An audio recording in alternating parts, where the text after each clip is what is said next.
Yo, Atlas speaking, and welcome to part 8 of What If I Was Reincarnated in the world of Naruto as Naruto's twin sister. Let the tale begin.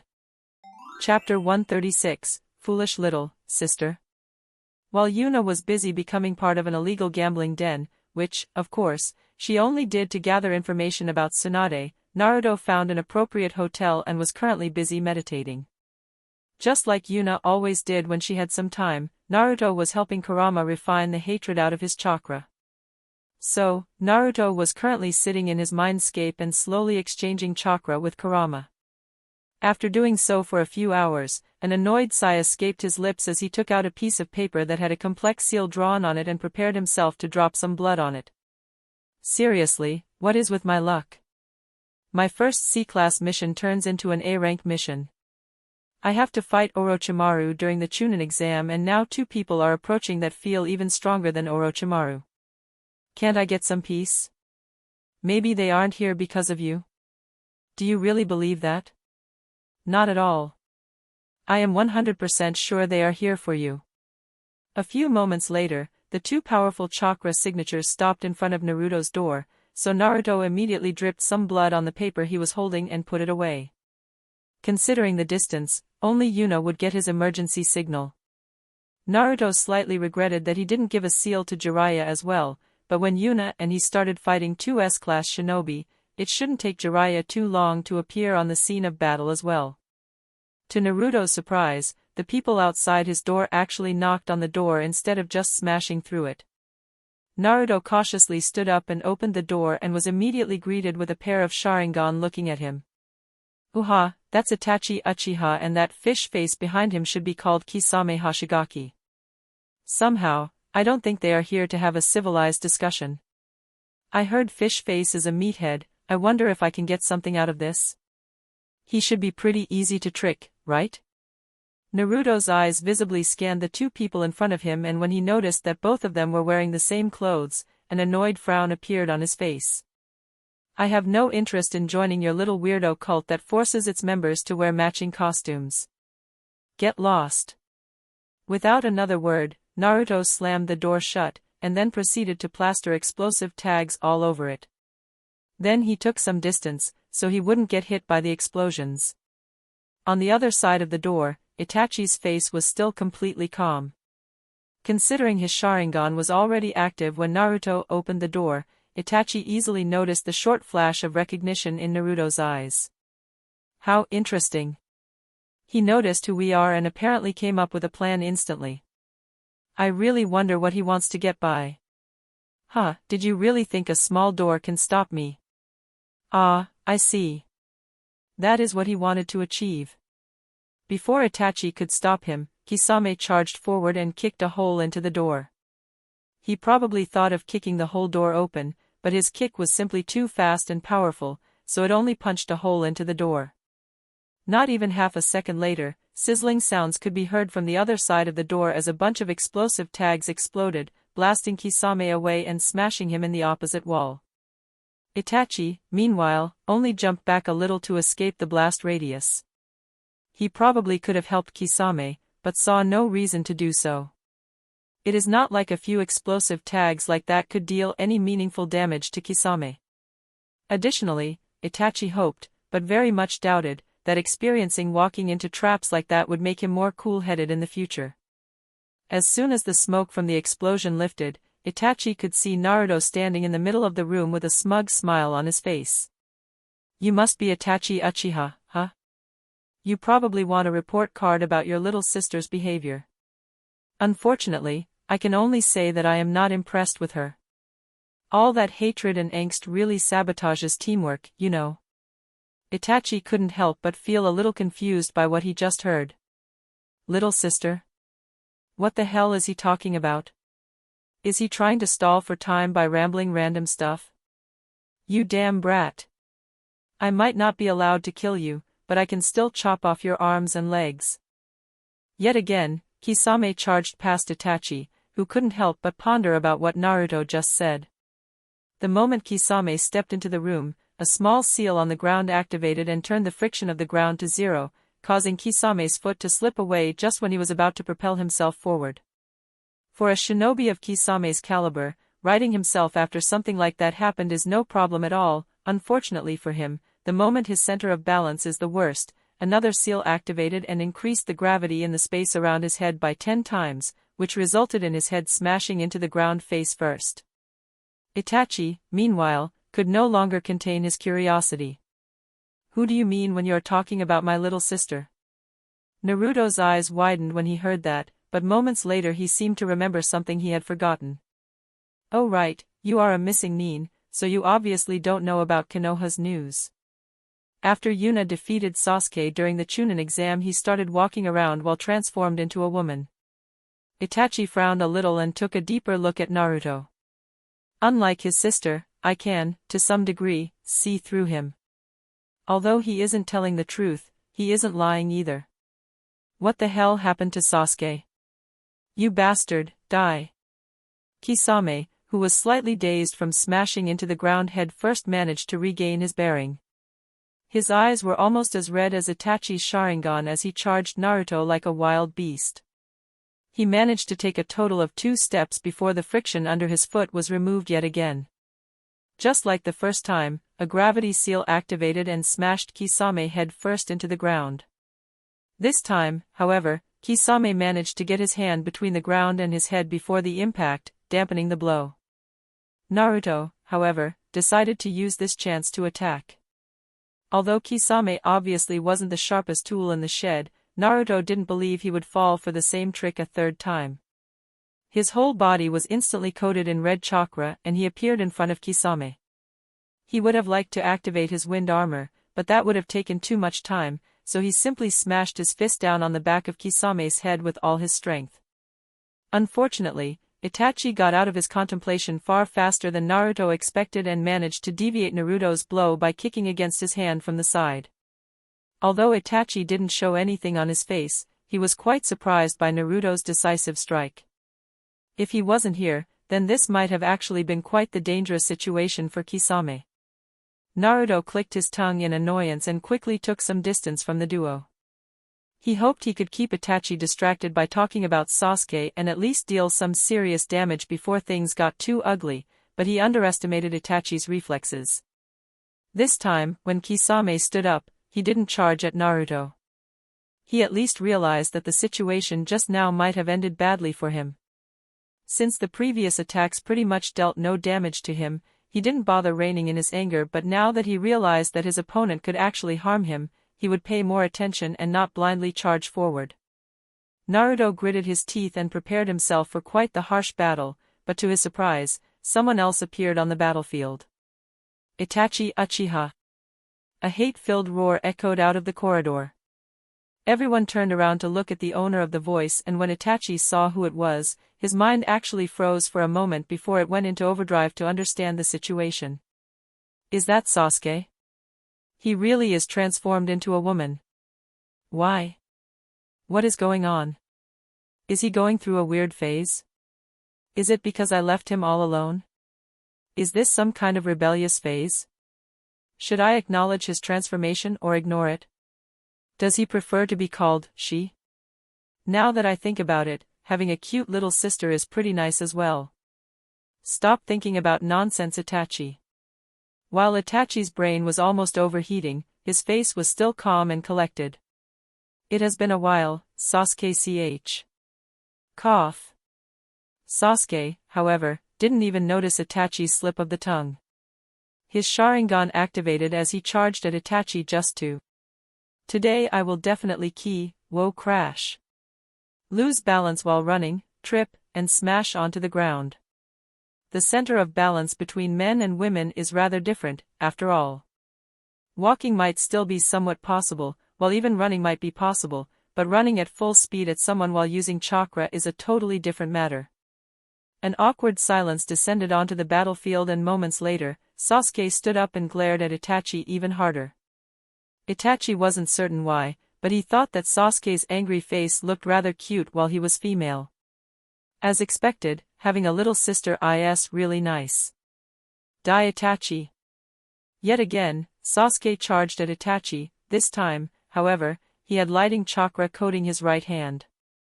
Although Itachi was still contemplating about how he had a little sister now, he still easily caught Sasuke's wrist and stopped the attack. Foolish little sister. I currently have no interest in you.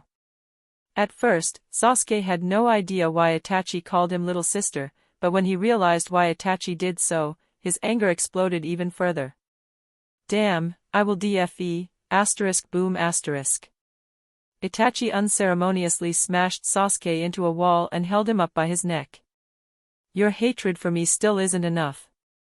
Itachi closed his right eye and moments later reopened it, showing that the pattern in his right eye had changed. Manjiki. While his right eye was closed for a split second, a shadow approached him from his right side and pierced a sword straight through his heart the moment Itachi reopened his eyes. I am impressed that you managed to substitute yourself this quickly. Instead of piercing through Itachi, the sword was currently impaling a simple desk that was used as a substitute. Yuna, the person who was holding the sword, couldn't help but be impressed that Itachi actually managed to get away from her attack. Itachi, on the other hand, looked like he wasn't bothered by Yuna's attempt in the slightest, but he knew very well that he almost died just now. Yuna's sword actually penetrated his flesh and was very close to actually reaching his heart. I knew it, that girl shouldn't be messed with. If I wasn't extra cautious due to Jiraiya being close, I would have died just now. Rather than ninjutsu or taijutsu, isn't she specialized in assassination? This mission was doomed to failure from the start, but I don't think I can reasonably retreat before Jiraiya appears here. Tricks like that, obviously, won't work on me. It seems like you are unwilling to come with us, so we have no choice but to use force. The smirk on Yuna's face told Itachi that she didn't believe his words for even a second, but there was nothing he could do about that for now. Goal of this mission: drag this fight out until Jiraiya appears, so I can make up a reasonable argument for my retreat. I would rather not be kicked out of Akatsuki before I can gather the appropriate amount of information, after all. Somehow, I feel like this won't be easy at all. Chapter 137, Giving Sasuke the Talk. Yuna wasn't happy with the current situation. Although she didn't mind fighting Itachi and Kisame in general, the problem was that they were currently in the middle of a village. She wouldn't lose any sleep over the death of civilians if the other option was her own death, but the current situation is slightly different. The first problem is that Naruto is here and that he certainly won't be happy if innocent people get involved. Itachi also seemed to be rather reluctant to continue this fight, so the only problem is Kisame. Itachi is rather insistent on playing the bad guy, so I guess he can't just leave without a reason. Considering he and Kisame are wearing the same cloak, he probably joined some kind of organization since I saw him the last time. Guess I need to ask Jiraiya what this is all about when he appears. Let's get this started then. Itachi. Naruto, you can play with the fish guy. Be careful, his sword probably has some gimmicks built into it. Of course, Nei-san. I already noticed that something was weird about it. Kisame, however, snorted in disdain. Aren't you overestimating yourself? It won't take me even a minute to shred you to bits. Although Naruto raised his eyebrow a little when he heard that Kisame said shred instead of cut, he could only assume that it had something to do with his sword. Despite that, a smirk appeared on Naruto's face. Big words for someone who would have already been knocked out if his babysitter wasn't here to help him. Anger was clearly visible on Kisame's face, but this time he managed to contain it and not charge ahead, which caused Naruto to click his tongue in annoyance. Well, that didn't work. Guess I have to fight properly then. Wind style, raging wind armor. Just like during the Chunin exam, Naruto surrounded himself with an armor of wind and got into his usual fox-like attack stance, while Kisame only lazily lifted his sword and pointed it at Naruto. Itachi, who seemed to be ready to confront Yuna, glanced at Naruto and couldn't help but be surprised by what he saw. That is quite the powerful technique. He must have incredible chakra control to use something like that during real combat and not hurt himself while doing so. From what I heard, everyone in Yuna's little group is like that. How curious. Are you marveling at my little brother's technique? Pretty good, right? He came up with that himself. Itachi, however, only refocused his gaze on Yuna without saying anything. Not much of a talker, huh? Oh well, let's have a good old-fashioned conversation involving our fists, feet, and a few sharp and pointy things as well. No. Cough, Itachi is my prey. Only I am, cough allowed to fight him. Yuna turned around and saw Sasuke mustering some strength to stand up. Although his chakra was still in decent shape, his emotions were going completely haywire and he had trouble breathing due to Itachi grabbing his neck a short while ago. Yuna rolled her eyes when she saw that Sasuke still wanted to fight Itachi even though he could barely stand. Seriously, Sasuke. It is time to wake up. While you were in the academy, people treated you like you were something special, but that time is over. You have entered the real world now and it is time to accept that the current you is nothing special in the grand scheme of things. A withering above O. Sasuke was almost shooting fire out of his eyes while he was glaring at Yuna, but she was totally indifferent to it. And you are saying that you are something special? Yuna chuckled when she heard that and shook her head. If the rabbit hole is as deep as I think it is, then I am currently nothing special either, but considering what is sealed inside me, I should at least appear on the game board. This statement genuinely shocked Sasuke. After all, Yuna would occasionally act incredibly overbearing, while grandly announcing her ridiculous ambitions. The fact that she, despite that and the strength she has shown, didn't consider herself special truly shocked Sasuke. Itachi, meanwhile, was simply listening to the conversation. He was in no hurry after all and felt like this might actually help Sasuke become stronger in the future. He would, occasionally, glance at the fight between Naruto and Kisame and couldn't help but be impressed. Naruto was certainly not winning, since he was constantly being pushed back, but he was at least not going to lose any time soon. The three-tailed chakra mode that was combined with wind chakra made Naruto incredibly quick, so instead of blocking Kisame's attacks, which would cause a lot of Naruto's chakra to be drained by Kisame's sword, he simply dodged everything that was thrown at him while occasionally sneaking in an attack to keep Kisame on his toes. I am special. I have the Sharingan. I am an Uchiha. I have the strongest bloodline. How couldn't I be special? Itachi returned his attention to Yuna's and Sasuke's conversation and wasn't sure what to say about what he just heard. Truth be told, Itachi was partially responsible for Sasuke having that kind of mindset. He wanted Sasuke to be fixated on him so he would do everything he could to kill him and train as hard as he possibly could. That is why he told him that the Sharingan can only be beaten by the Sharingan. He wanted Sasuke to think that he was the only one that could kill him, but that seemed to have backfired splendidly. Sasuke was indeed fixated on killing Itachi, but instead of improving his strength, he seemed to have spent most of his time simply hating Itachi, while thinking that his Sharingan will do the rest of the work. Itachi was a very experienced shinobi, so he could easily tell that Sasuke's body was very far away from its optimal condition. Although Itachi wasn't sure what kind of training Sasuke did, he was sure that very little of that actually involved physical exercise, which was a massive weak point. Itachi really wanted to say a few words about that, but he certainly wasn't in a position to do so. Yuna, meanwhile, had a sneer of disdain on her face as she looked at Sasuke. Special because you have the Sharingan? Special because you are an Uchiha? Special because of your bloodline? Pathetic. If the only thing that is making you special is that two of your ancestors F***ed and a special mutation came out of it, then you are truly laughable. Just take a look at Rock Lee. He has nothing. No bloodline. No special power. He can't even use ninjutsu and yet, he could tear you to shreds within seconds. Sasuke was taken aback by what Yuna said but quickly came up with a counter-argument on his own. That is because he puts more effort into getting stronger than you. That is all there is to it. I know what kind of arguments you would like to make. He is older than me. Can you defeat him in 1 year, then? He learned a special technique. And you didn't? Nonsense. All of it. Stop acting like a child and put some proper effort into it. Sasuke couldn't help but be slightly dazed by Yuna's scolding. She said a lot of things and it would take him a while to properly digest everything.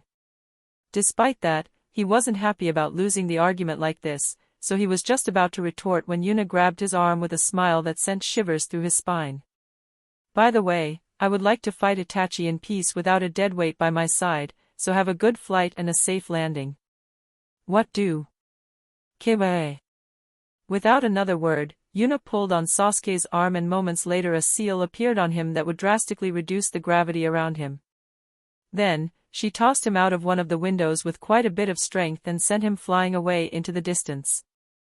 Although Yuna wasn't totally sure, if her memories served her right, that should have been roughly the direction of where Konoha was. Yuna was rather surprised by the female-sounding scream but decided not to pay it too much attention. She could have sworn that Itachi gave her a thumbs up, but decided that that was just her mind playing a trick on her. Well, Itachi, now that Sasuke is out of the way, let's have some fun, or I guess not . Itachi was slightly surprised when he noticed that Yuna's face suddenly switched to an annoyed scowl, but a few seconds later he understood the situation. Jiraiya has appeared and was currently pressuring Kisame with Naruto's support. Seems like the jig is up, Itachi. How about you flee on your own so we can have Kisame? I fear that's impossible, so how about you just let us retreat unhindered? Nope, it's not that easy. Itachi and Yuna stared at each other for a few seconds, before a sigh escaped Itachi's lips. In that case, you leave me no choice. Itachi closed his left eye, and Yuna could feel massive amounts of chakra gathering in it. Oh? I wonder what is going to happen. Any idea, Kurama? Not really. I know that the Sharingan can unlock additional abilities, but they can differ quite a bit, so I have no clue what this guy's got. Too bad. Oh well, it seems like he wanted to use it on Sasuke, previously, so let's see what he can do. Moments later, Itachi reopened his eye and met Yuna's eyes in the process. Mangekyo Sharingan, Tsukuyomi. Chapter 138, Inside the Tsukuyomi. Moments later, Yuna found herself inside a black and white world that had a crimson-red sky. She was tied to a stone cross and couldn't move her body or use her chakra. Despite the rather unusual situation, Yuna was rather unbothered. How curious, this is the first time a genjutsu properly affected me. Moments later, a sword was stabbed into Yuna's side. She looked at the culprit with some annoyance in her eyes. That was rather rude, Itachi. I haven't finished pondering yet. Despite being slightly rattled that Yuna didn't react to getting stabbed with a sword at all, he still had a calm face as he started speaking. This is the realm of Tsukuyomi. Within it, time, space, matter, everything is under my control. You will be trapped in here for the next 72 hours. Yuna absent-mindedly nodded her head as she sunk into deep contemplation, while seemingly not even noticing that she was currently being stabbed by swords. That explanation seems to be a lie. Or maybe you don't understand it yourself. Oh well. You have no control over my thoughts and it seems impossible for you to make my body move as you wish either, at least not everything is under your control.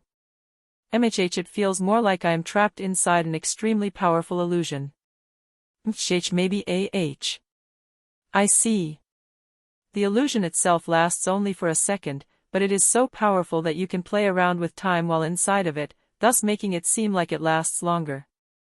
That would also explain how you could overcome my defenses against genjutsu. I have to admit that this is quite an amusing trick. Rather than putting someone under genjutsu and attacking them in the real world, you trap them in here to break their will through continuous pain over a very long period of time. Oh well, unfortunately for you, stuff like this doesn't work against me. It takes more than a few sword stabs to break my will. The more Yuna talked, the more strained Itachi's expression became, and as soon as Yuna finished her explanation, he couldn't help but look at her in astonishment. His first thought was that Yuna was putting on a brave front, but that didn't seem to be the case. The fact that she could calmly analyze what was happening made it rather obvious that she wasn't affected by the pain at all. Itachi gritted his teeth and changed the illusion to something else. This would increase the burden of using the Tsukuyomi, but if he didn't disable Yuna, getting away would become rather troublesome. Yuna, meanwhile, looked at the world changing around her with interest, as her eyes absorbed every morsel of information she could get. Although getting repeatedly pierced by swords really didn't bother her, she would rather not have to hang around here for the next 72 hours. When the whole place was static, there wasn't much information she could get, but now that things are twisting around and changing, she could start analyzing the jutsu properly. A short while later, Yuna was still tied to the same stone cross, but this time there were multiple stone crosses all around her that had the same person bound to them. Every single one of them had a copy of Naruto bound to them that was getting repeatedly stabbed by Itachi. When Yuna saw that, she could only chuckle. Well, I am very protective of Naruto, but you don't really think that I would be affected by a mere illusion like that, would you? Others might be affected by the screams of their loved ones, but for me, the screams of these fakes are only useless background noise. Itachi knew that this would be the case for most people, but that is why the Tsukuyomi is usually such a terrifying technique. It muddles the senses of the person that is trapped inside and makes it impossible for them to differentiate between what is true and what is false. Yuna, however, didn't seem to be troubled by that at all. While Itachi was contemplating if he should risk changing the illusion again, a wide smile appeared on Yuna's face while saying a sentence that will haunt Itachi in his future dreams. Ah, so that is how it works. Before Itachi could understand what Yuna meant, the ropes that were binding her to the stone cross were loosened. Yuna casually freed herself from the stone cross and safely landed on the ground while giving Itachi a smug look. Itachi, on the other hand, had no idea what just happened. Yuna freeing herself from her bindings and moving freely was completely impossible. Even if Itachi himself wanted to do it, it would take him quite a bit of effort to do so. Although he had previously talked big and said that he could control everything inside the Tsukuyomi, there were quite a few restrictions he had to work with. There was a reason why he always had the people he trapped tied up on a cross while stabbing swords into them, after all. What a neat little trick. Your eye has a small independent space inside of it that resembles a mindscape. You project it through your opponent's eyes directly into the brain and take control over it for a very short time. Since you can freely control that mindscape, you gain some control over the opponent's brain as well, but I guess you can only affect certain parts of it. A normal person would be unable to endure the signals the brain sends during a time period of 72 hours in just a second, but unfortunately for you, I am different. In her previous life, cultivators would imprint their techniques into jade pieces to make it possible for others to view what was imprinted into them, simply because there wasn't enough paper in the world to write down the ridiculous amount of information someone needed to use high-level techniques. The higher the level of the technique, the more ridiculous the amount of information one needs to learn. Absorbing multiple books worth of information within seconds was completely normal. Although Yuna is currently far away from being able to perform such a ridiculous feat, she could still handle what Itachi's jutsu was throwing at her and even process everything properly. What made the Tsukuyomi so dangerous was that it worked almost instantly, but now that Yuna knew the trick, she could actively fight back and even manipulate parts of it herself. Especially since Itachi only seemed to have a rather rudimentary control over it. Alpha Beta. Yuna looked at Itachi and gave him a wide smile that had him step back instinctively, while cold sweat started flowing down his back. This is bad. No, this is very bad. Ni-san. Itachi mechanically turned around, and when he saw who called him, he completely froze up. In front of him stood a young adult woman. She had long black hair and black eyes and looked a little like a combination of his mother and father. Even without having seen the female Sasuke just a short while ago, it was rather obvious who that person was. An adult version of the female Sasuke.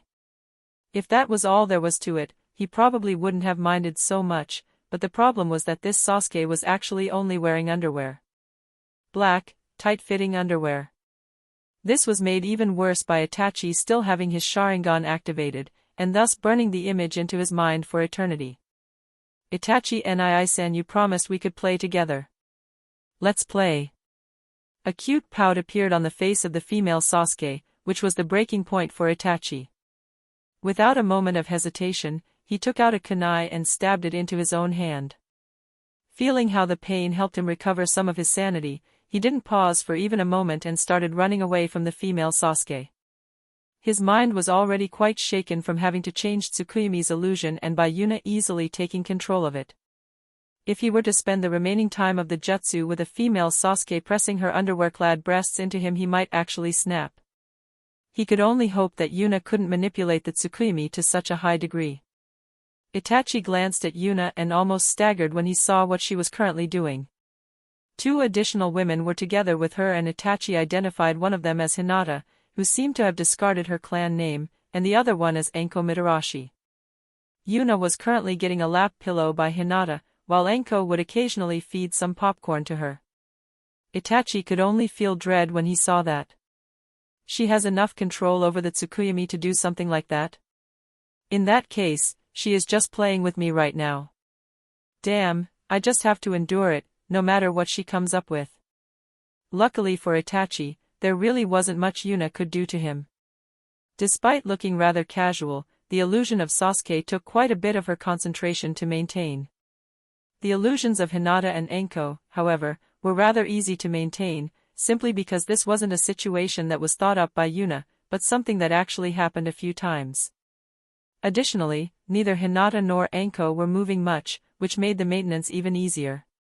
If Yuna tried to inflict physical harm onto Itachi, she was pretty sure that the Tsukuyomi would simply end if she overdid it. It was still Itachi's jutsu after all. After a very long time, during which the female Sasuke accidentally lost her bra, the Tsukuyomi finally stopped and the duo's consciousness returned to the real world. Itachi would curse at Yuna for what she had put him through, but he already spent around 70 hours doing so, which made it rather obsolete at this point. Especially the last 10 minutes, when Yuna made a female Itachi appear and had the female Sasuke and female Itachi make out in quite a few rather graphic ways, were adorned with a lot of rather colorful curses. Yuna, meanwhile, smirked at him and started speaking. Hee, that was fun. I wouldn't mind going for another ride. After he heard that, Itachi coughed out some blood. Whether it was due to the mental stress he has been put through or out of anger, nobody will ever know. What happened next was rather straightforward. Kisame appeared on the battlefield, and moments later, Itachi and Kisame were fleeing the battle. Although Yuna would never admit it when someone asked her, she might have played around a little too much while inside the Tsukuyomi. Especially those last 10 minutes cost her a lot of mental strength. Naruto seemed to be running on fumes as well. Although Yuna didn't watch the whole confrontation, she at least noticed that Kisame's sword could apparently absorb chakra, which was quite powerful, especially if he is fighting someone that fights like Naruto, who coats his whole body with chakra. Jiraiya, on the other hand, quickly chased after them but came back after a short while, mumbling something about a fire-breathing toad and its stomach getting burned. Seeing that the fight was over, Yuna lazily stretched her back. Damn, the mission just started and we already met 2 S-rank missing Nin. Guess this will be more fun than I thought it would be. Jiraiya could only glare at her, while Naruto gave her a weak chuckle. He wouldn't mind if the rest of the mission is peaceful, but he somehow doubted that. Chapter 139, Watching a Movie. Itachi and Kisame were currently retreating towards the closest Akatsuki hideout, and while doing so, Kisame couldn't help but notice that something was off about Itachi. Yo, Itachi, what's wrong? Did you overuse your eyes? Itachi, however, was still thinking about what happened earlier and tried to find out why he acted the way he did. Now that he thought about it calmly, he felt like he overreacted, but for some reason, he also felt like he absolutely couldn't allow himself to be hugged by the female Sasuke. How weird, my instincts told me that I should avoid him, her, no matter the cost. I wonder why. Did Yuna do something again to make me feel like that? I might have to go over the hole. Itachi. Itachi flinched a little when he heard Kisame saying his name right next to him. He was so deep in thought that he didn't even notice that Kisame was talking to him. Sorry, I was thinking about something. What did you say? I asked whether you overused your eyes and if that is why you are acting so weird. Itachi thought about it for a moment before shaking his head in denial. I did overuse them, but that isn't the problem. What is it then? Yuna Uzumaki is the problem. She is significantly more dangerous than we thought she was. Oh? I didn't see much of your fight, but despite being pretty strong, the male Kyuubi brat's strength more or less fits the information we got about him. Is the sister that different? Instead of saying anything, Itachi slightly moved his cloak and revealed a red patch of blood on his clothes. That first attack was much closer than it looked. If I had reacted a fraction of a second later, she would have taken out my heart. Kisame's eyes widened when he heard that. He was a bit far away, so he couldn't see what exactly happened, but he thought that Itachi simply swapped places with a desk and easily dodged the sword strike. If Yuna could sneak attack Itachi like that, then she could probably do so for almost everyone in Akatsuki if they were in the same situation. The same situation, in this case, meant that they were about to use a big jutsu and didn't know of her presence. As for Yuna turning his Tsukuyomi on him, Itachi would take that secret to the grave. Especially, what happened after Yuna took control of the realm. As for Yuna telling people about it, Itachi doubted she would do something like that. First of all, it would be unlikely that people would actually believe her, and second, spreading a story like that would make Itachi her enemy and might even cause him to chase her down.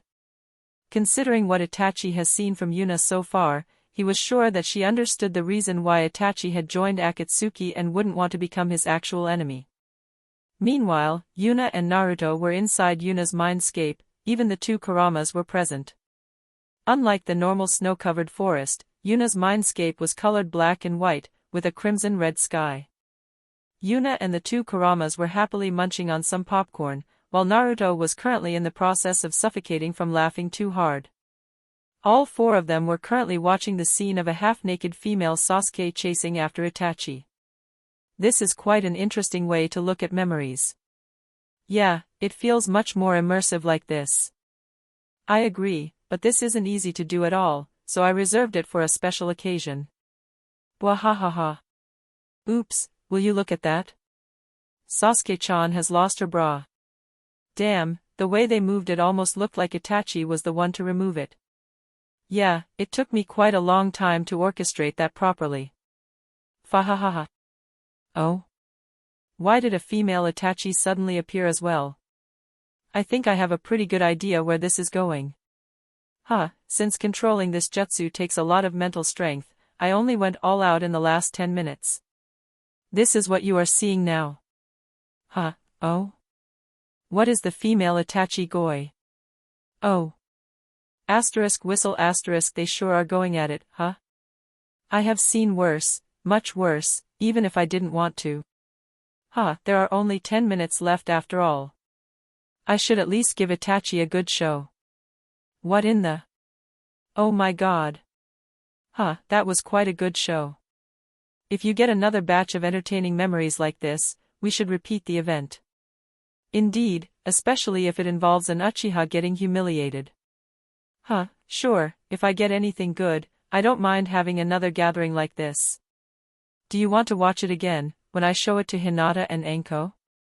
I would rather not be the third, fourth wheel, so I am out. Same. Alright. Guess I will leisurely enjoy it with my girlfriends then. Yuna took a glance at Naruto, who has been rather silent for a while now, and couldn't help but chuckle a little when she saw his face.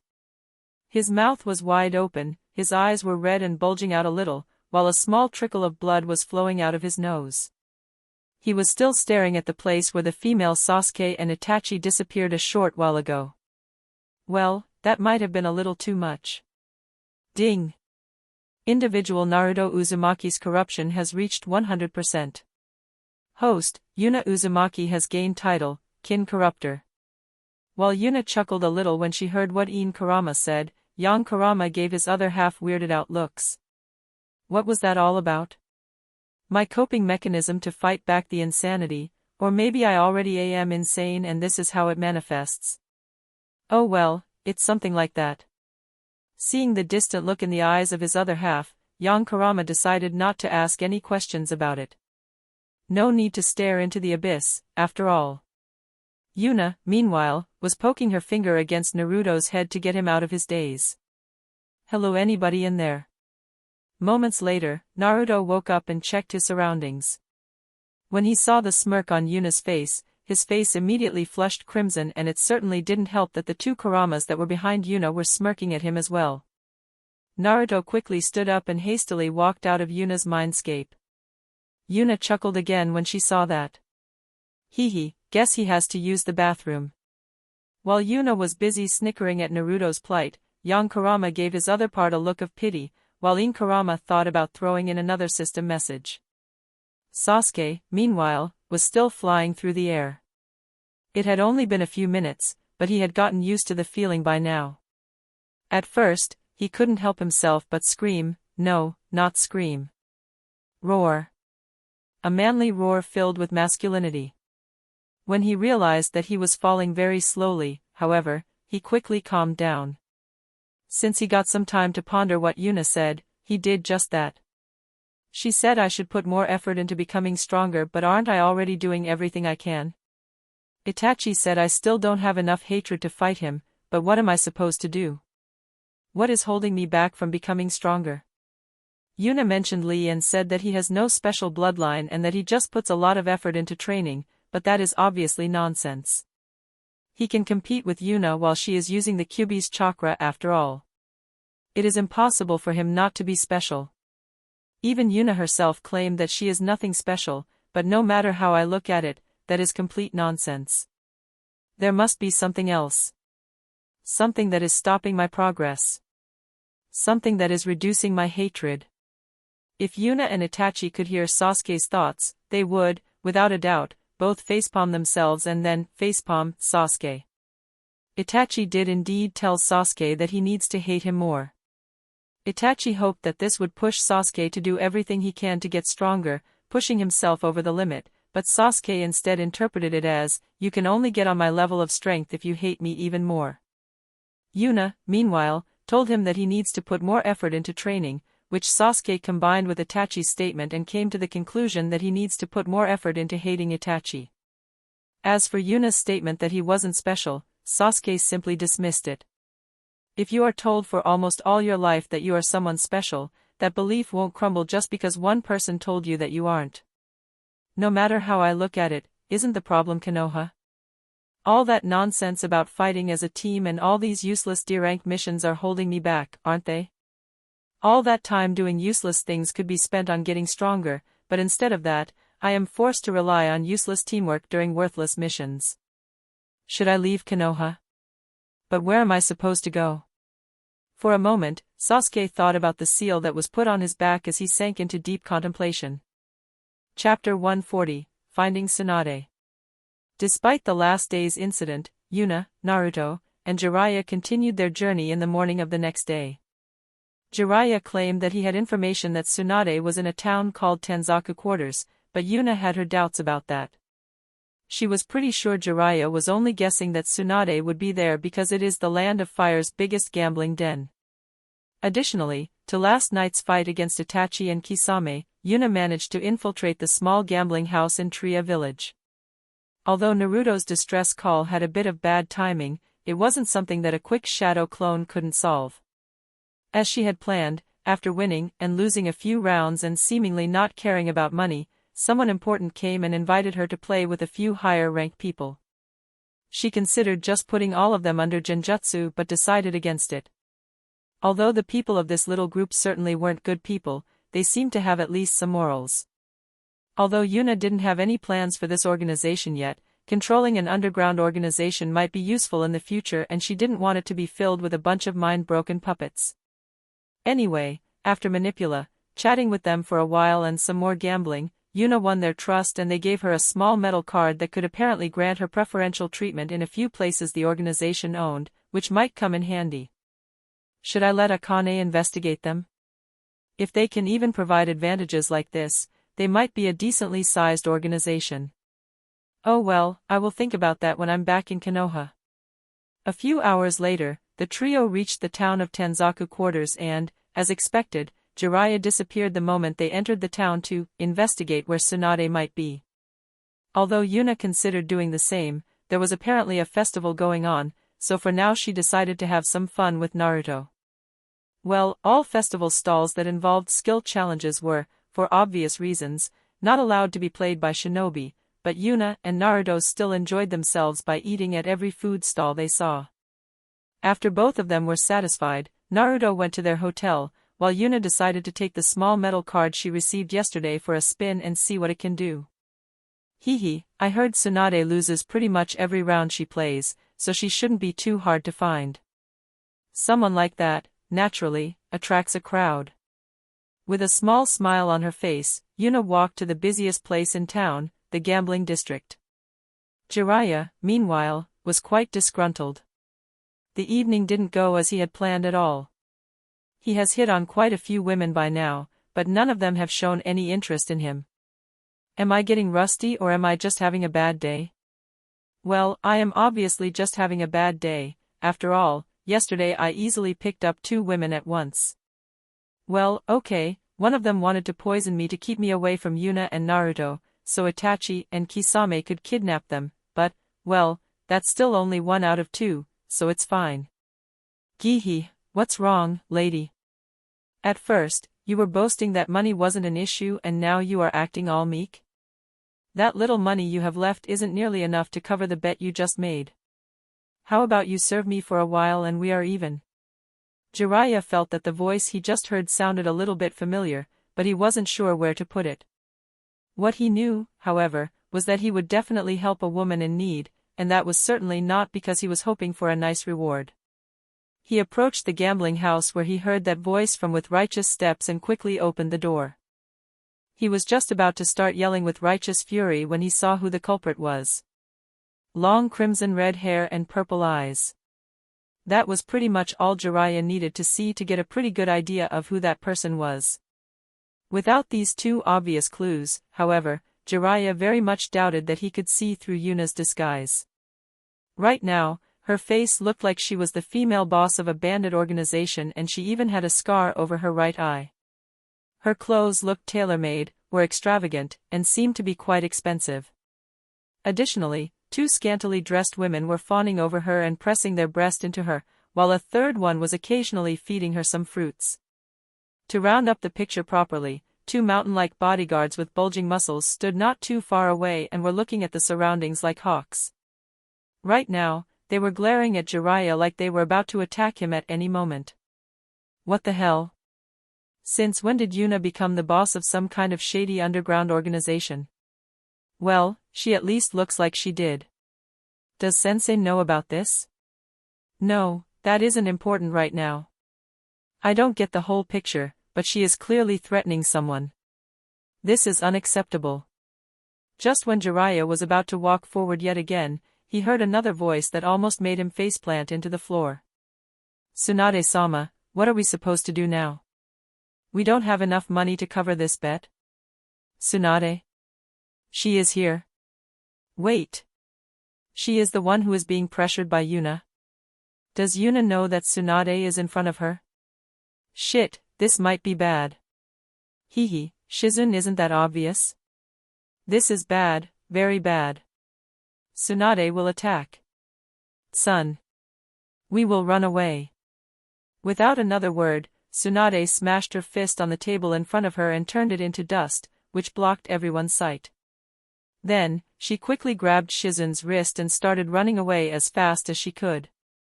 Although Jiraiya didn't expect Tsunade to actually run away, he still reacted quickly and followed her, so he could get a chance to speak with her. Yuna, meanwhile, was slightly dumbfounded that Tsunade actually decided to simply run away. She hoped that she could coax a few more parts of the Senju compound out of here before that happened, but it seems like she miscalculated. Well, I let her win a few rounds to make sure that I could slip a few tracking seals in, but she didn't take any of her remaining money with her. Guess I have to track her down the normal way. Since she thinks that she is only running away from civilians, I doubt that she will put a lot of focus into hiding her tracks.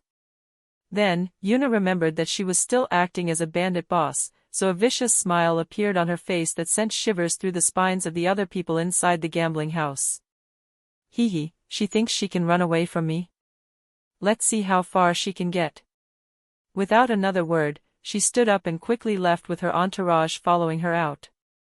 As soon as she found a quiet place, her 2 bodyguards and the 3 women who were clinging to her turned into ice and then simply melted away. Hehe, I don't want my cute little Hinata to get jealous, so I have to provide the entourage myself. Besides that, I don't like random women clinging to me either. Despite that seeming to be rather outrageous coming from you, considering what I have seen so far, it might actually be true. Well, that is because it is true. If I know them, then the more the better, but if they are strangers, I don't want them to get too close to me. A smirk appeared on Yuna's face as she started following Jiraiya's and Tsunade's tracks. Tsunade Senju, huh? I am not impressed, but let's see where this will go. Now that I think about it, despite you saying that you hate no one more than Hashirama, you don't seem to hate the Senju clan. How come? Because the Senju are very different from the Uchiha. Although Hashirama Senju is a piece of shit and I will tear him to shreds every chance I can get, he, at least, is not a power-hungry maniac like most Uchiha are. Madara found me because he wanted to use my power, and from what I have seen from the Uchiha clan, most of them are like that. Hashirama thought that giving my brothers and sister out like presents could bring peace between the villages which, let's be honest here, is completely retarded, but he at least had peace in mind while doing so. In conclusion, I hate Hashirama for his retarded idea, while I hate the whole Uchiha clan because they are, well, how they are. Yuna nodded her head in acknowledgement. Makes sense, I guess. Oh well, let's see if we can coerc, manipulate, convince Tsunade to become Konoha's Hokage. Chapter 141, Fighting Tsunade. Just as Yuna expected, following Tsunade wasn't too hard. After a few minutes of tracking her, Yuna stood in front of an old-looking building that was apparently a bar, in which she could feel the chakra signatures of Tsunade and Jiraiya. A smirk appeared on Yuna's face as she entered the bar, and as soon as she did, she noticed the group sitting at a table in a dark corner, drinking and eating. In addition to Jiraiya and Tsunade, a third person was present as well.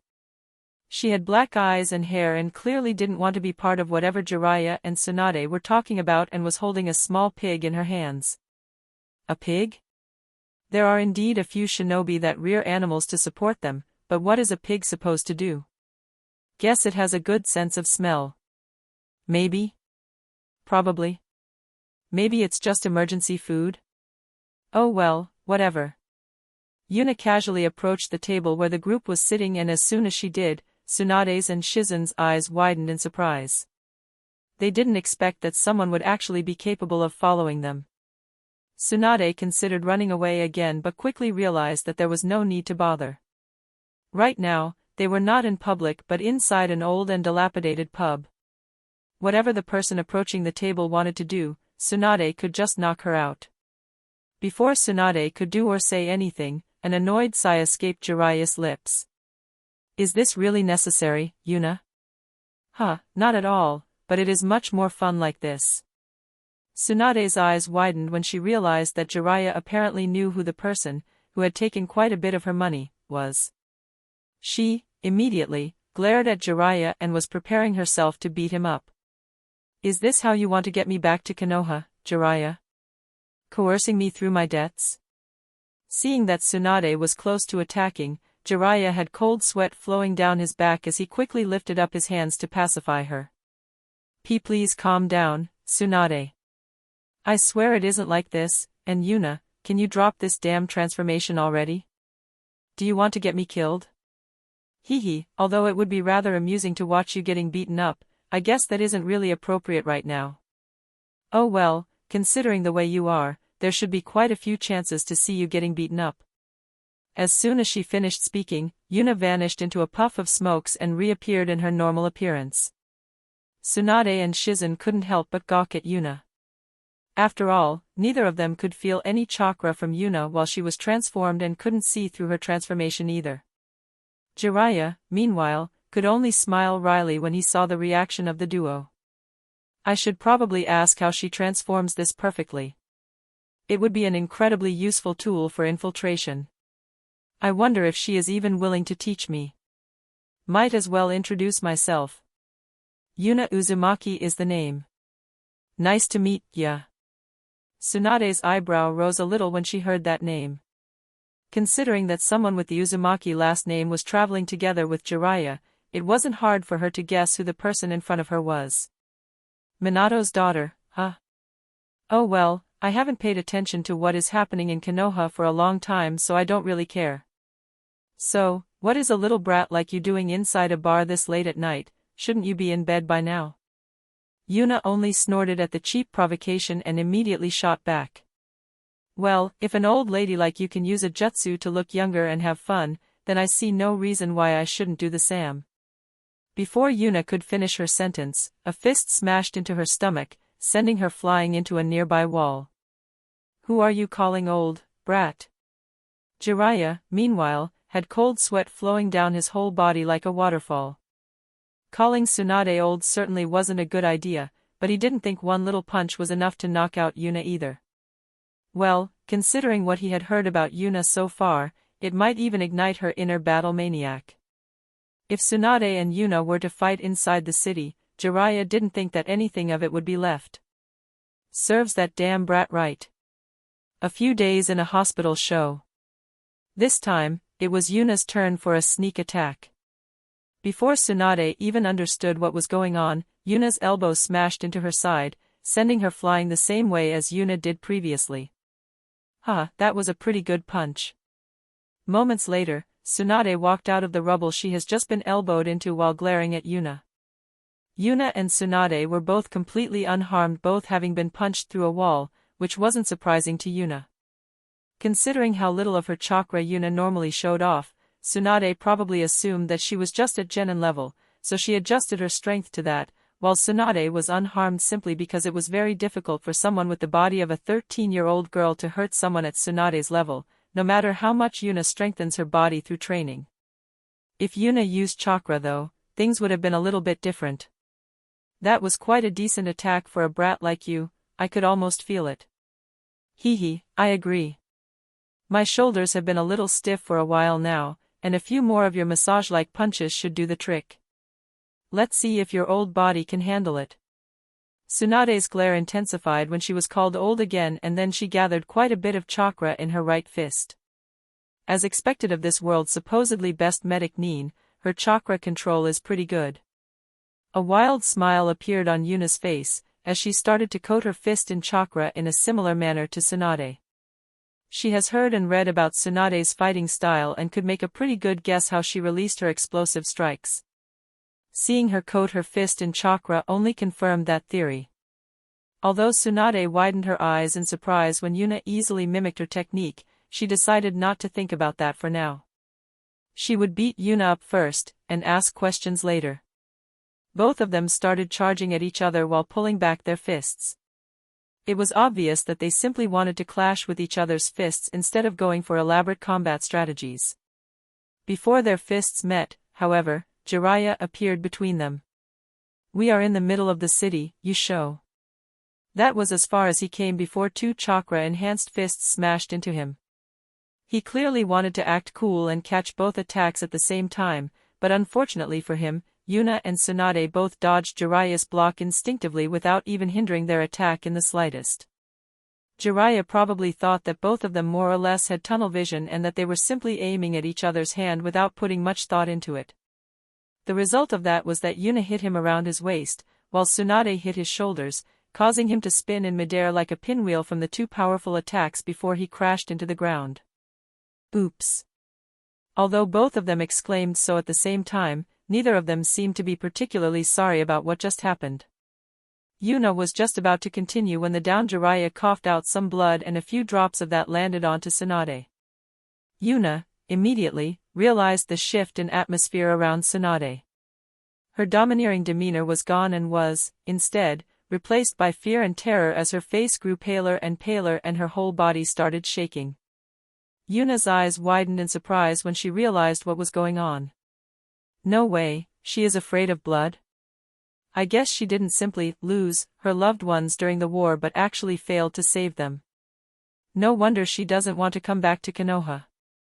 Right now, Konoha's enemies will assume that Tsunade would come back the moment war breaks out and help Konoha, but if they found out that Tsunade could no longer participate in a war, Konoha would become a more interesting target, thus she stays away to hide her weakness, well, that or she just wants to drink and gamble her sorrows away. An annoyed sigh escaped Yuna's lips as she looked at the knocked-out Jiraiya and the trembling Tsunade. Her eyes landed on Shizun, who had no idea what she was supposed to do either. Well, what was your name again? Shizun was slightly startled from suddenly being spoken to, but she quickly answered Yuna's question. Sorry for not introducing myself yet, my name is Shizun and I am Tsunade-sama's apprentice. Then she pointed at the pig that she was currently carrying. And this is Taunton. Yuna nodded in acknowledgement and then continued speaking. Let's get out of here. My little brother has already gotten us a hotel room, it shouldn't be a problem to get some more rooms, I think. You can carry Tsunade, while I take the old pervert. Shizun wasn't sure if that was the correct decision, but after she saw Yuna picking up Jiraiya and walking away, Shizun quickly made a decision and followed Yuna, while carrying Tsunade and carefully wiping away the blood drops that hit her body. Yuna, meanwhile, was a little pissed off. That damn old man. There is no way he didn't know that Tsunade is afraid of blood. Even if I were to bring her back, the chance of her becoming Hokage with such a fatal weakness is pretty much zero. Did he simply send me away so he could have a few days of peace? Did he think I could somehow heal such a deep-seated phobia with a snap of my finger or talk her out of it? Just you wait, old man. If you thought my actions were outrageous before, you better prepare yourself for what is about to happen when I come back. Hiruzen, who did not doubt that Tsunade had defeated her fear of blood years ago, sneezed loudly as a shiver went through his whole body. Weird, is Yuna plotting something again? Chapter 142, Naruto joins the dark side. It took a while longer for Tsunade to get herself under control, but when she did, it was rather obvious that she didn't want to be bothered anymore for today. Luckily, the group still managed to get a room for Tsunade and Shizun to sleep in. Yuna, who was still carrying Jiraiya, tossed him inside his own room and then went to her own. She lazily laid down on her bed and started to ponder what to do with Tsunade. What am I supposed to do here? It is not like I care who the next Hokage is, so I guess I can just fail the mission and be done with it. I don't wanna it is not like her promotion to Hokage needs to be done as soon as possible, so I can take her back to Konoha for now and see where it goes from there. Guess I should make use of the Uzumaki clan as well. If she lives with them for a while, it should be possible to slowly improve her condition if she spends some time with that carefree bunch. Just tell Naruto to do it. No clue how, but I am sure he will somehow manage to do it. Yuna couldn't help but chuckle at Kurama's suggestion, but when she thought about how he somehow managed to befriend Gaara, it might actually be possible. Oh well, we will see how it goes. For now, I will convince her to come back to Konoha for a while. Considering how much money I managed to win from her, that shouldn't be too hard, The next day, Yuna sat at a table inside the hotel's restaurant and was eating breakfast. The next person to appear was Jiraiya, who glared at her, but still sat down at the same table. No need to glare at me like this, it is not like I wanted to punch you. Jiraiya's glare intensified, but he didn't say anything about that. After all, he was the one that jumped between Tsunade's and Yuna's attacks in an attempt to stop them. A few minutes later, Tsunade and Shizun entered the room, as well. Tsunade hesitated at first, but in the end, she sat down at the same table as Yuna and Jiraiya, while Shizun quickly followed behind her. While Yuna was enjoying her breakfast, seemingly oblivious to the pressure in the air, Jiraiya switched between glaring at Yuna and Tsunade, while Tsunade did the same with Yuna and Jiraiya. Shizun, meanwhile, seems to become more uncomfortable by the second. She clearly wanted to say something to ease up the atmosphere but had no idea what to say. A while later, Naruto entered the room as well and instantly noticed the awkward atmosphere surrounding the group's table. He, immediately, understood what was going on and approached the table with a smirk on his face. Yuna saw that, and couldn't help but be curious about what he was planning. Naruto sat down at the table, greeted everyone, and then started to not so stealthily stare at Tsunade and Shizun. Although Tsunade was slightly surprised that Naruto looked pretty much like a copy of Minato, she didn't say anything about that and instead glared at Naruto. What are you looking at, brat? Naruto pretended to be embarrassed about being found out that easily and answered Tsunade's question. Sorry about that. I was just wondering if Nae-san picked up 2 more members for her harem. Moments later, Tsunade, Shizune, and even Jiraiya did a spit take, firing tea projectiles everywhere, while Yuna and Naruto quickly took cover under the table to evade the onslaught. Tsunade was the first to recover. She glared at Naruto like she wanted him to burst into flames from her glare alone. "What kind of nonsense are you spouting, brat?" Before Naruto could answer her question, a middle-aged man that was wearing a suit approached the group while he was glaring at Tsunade, Jiraiya, and Shizune. "What is going on here?" Considering 3 people just spat tea all over the place, it was not surprising that someone from the hotel would approach them, but Yuna only rolled her eyes at him.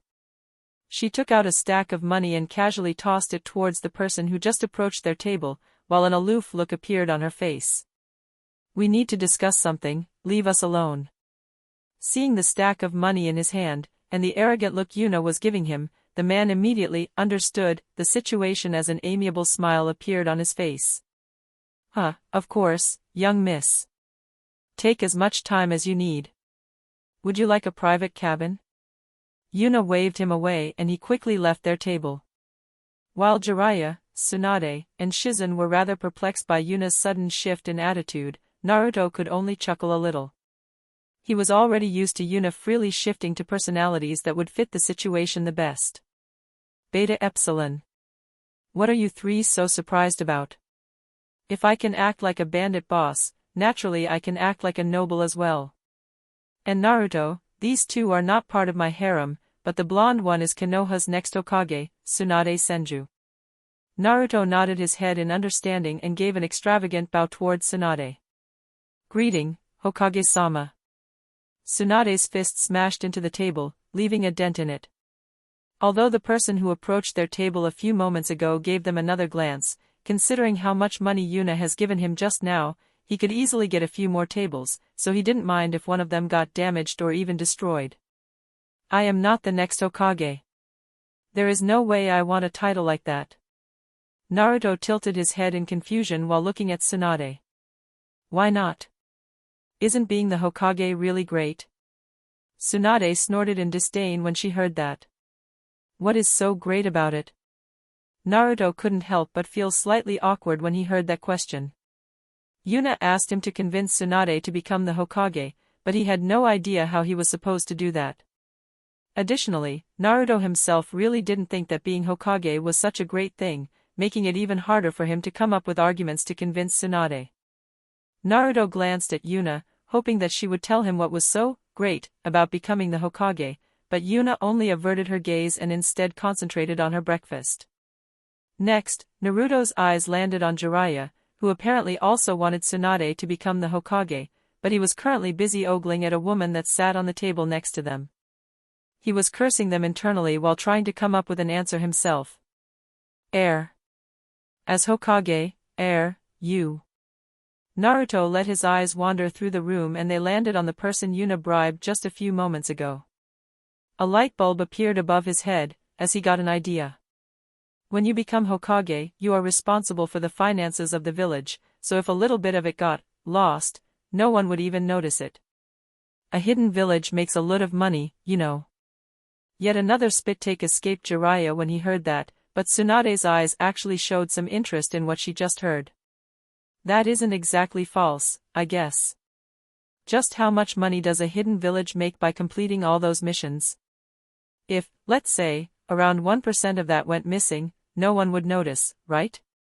It is just 1% after all. Just how much gambling could I do with that? I wouldn't even need to worry about my debts anymore. A few years as the Hokage and all those debts should be gone. Not bad at all. Naruto, however, wasn't done yet.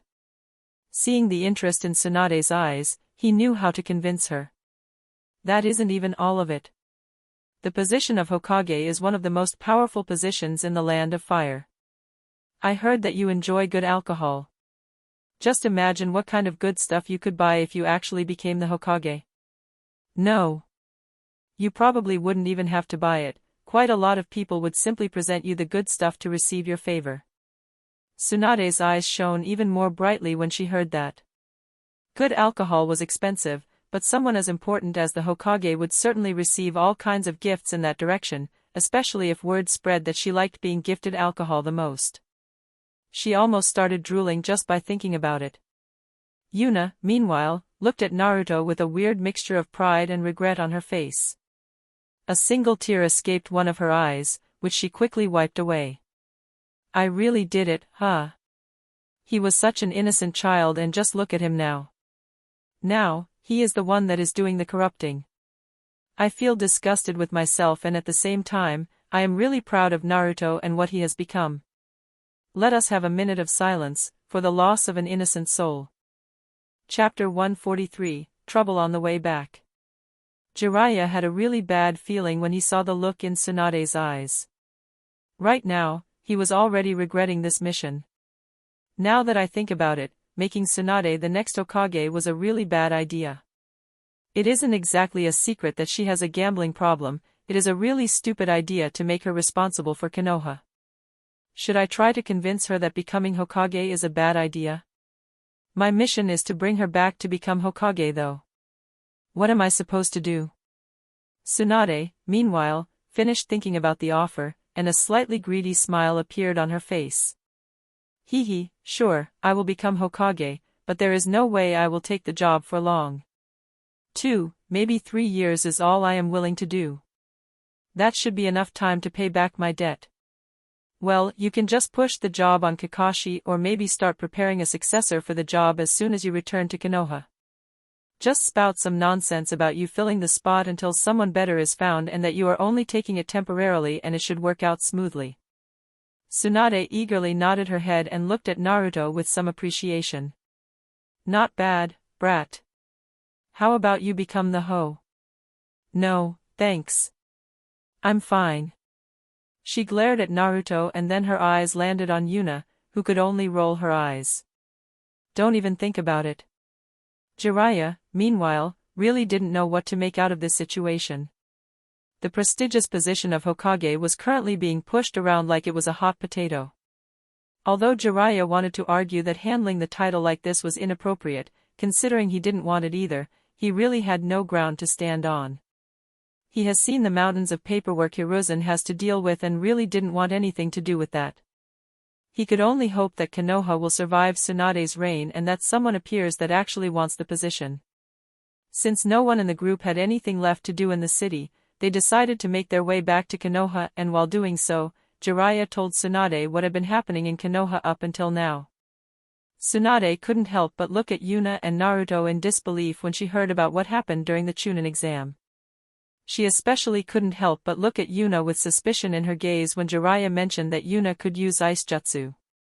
How in the world do you have an ice Kekii Genkai? No matter how I look at it, that is completely impossible.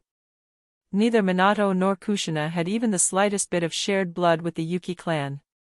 You being able to use ice is impossible. Yuna, however, only snorted at that statement with disdain. If I couldn't use ice, then no one could. I don't know why people are always bringing up the Yuki clan when they see my ice, but I guarantee you that I have nothing to do with them. My ice is special and only I can use it. Jiraiya nodded his head when he heard that. Yeah, that seems to be the case. From the reports I have heard, it almost seems to be alive and actively trying to freeze more ground without any input from your side. My ice is, indeed, rather gluttonous. Seeing the confused look on Jiraiya's and Tsunade's faces, Yuna couldn't help but chuckle. She wouldn't tell them anything concrete about how her ice worked, but dropping a few hints here and there was rather amusing to her. She was just about to continue teasing them when her head snapped into a certain direction and a wide smile appeared on her face. Seems like this mission isn't over yet. Ambush ahead. A total of 6 people. One of them is probably Orochimaru. The other people in the group widened their eyes when they heard that and got ready for battle. Moments later, Jiraiya's and Tsunade's eyes widened in surprise and wanted to push Yuna away, but she only dodged their attempts, while ice started to cover her right hand. It shot forward and grabbed a huge golden arrow, just when it was about to pierce her shoulder, with her ice-coated hand. That is quite the impressive attack distance. This material is rather interesting as well. Looks like something an insect would use to build its nest. How curious. Yuna crushed the arrow with her hand, and moments later, Orochimaru and 3 other people appeared in front of the group, while 2 more people stayed hidden in the surroundings. Yuna couldn't help but raise her eyebrow a little when she saw the person with gray hair and black glasses who was part of the group. I don't really remember his name, but shouldn't that guy be in Konoha's prison? I guess he got out during the invasion, but is it really that easy to get out of Konoha's prison? Maybe I should make an offer to Konoha for the Uzumaki clan to upgrade the seals around the prison. Thoughts for later, I guess. The other 2 men were one huge guy with 3 patches of orange hair on his head and one guy with long, light blue hair that was covering one of his eyes. Yuna noticed, with some interest, that the second guy actually had 2 slightly different chakra signatures, which was not something she has felt before. Orochimaru approached Yuna and her group with confident steps and eyed every single one of them like they were his prey, which Yuna found slightly amusing. He already got his ass kicked twice. I really wonder where all this confidence is coming from. Well, seems like he, at least, managed to heal his arms, which, considering that weird self-birth technique, isn't too surprising, I guess. Kukuku, so we meet again, Jiraiya, Tsunade. Although I expected Jiraiya, I wasn't expecting to see you as well, Tsunade. Oh well, this just makes it easier for me. 2 birds with 1 stone, I believe it was called. Tsunade frowned when she heard what Orochimaru just said. Although she didn't fully understand the situation, it seems like he wanted her for something, which she wasn't too happy about. Jiraiya had already told her what Orochimaru tried to do with Konoha, and although she certainly didn't have any good feelings for the village, that didn't mean that she would help someone to destroy it. What do you want, Orochimaru? We might have been in the same team a long time ago, but don't think that I am not willing to kill you here and now. Orochimaru, however, only chuckled when he heard that. Now, no need to be so aggressive.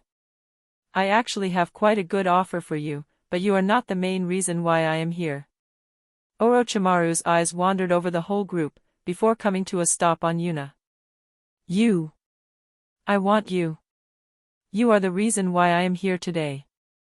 No matter how much I think about it, I just can't understand how you are capable of using ice jutsu. That is why I need the person itself to solve that mystery. Before anyone could say anything more, Yuna stepped forward and did a minuscule bow towards Orochimaru. I am happy that you managed to gather the courage to confess your feeling to me, but, unfortunately, I have to reject your confession. Although I am not entirely sure about your gender, I am really not fond of your personality, so I guess that doesn't really matter anyway. Sorry about that.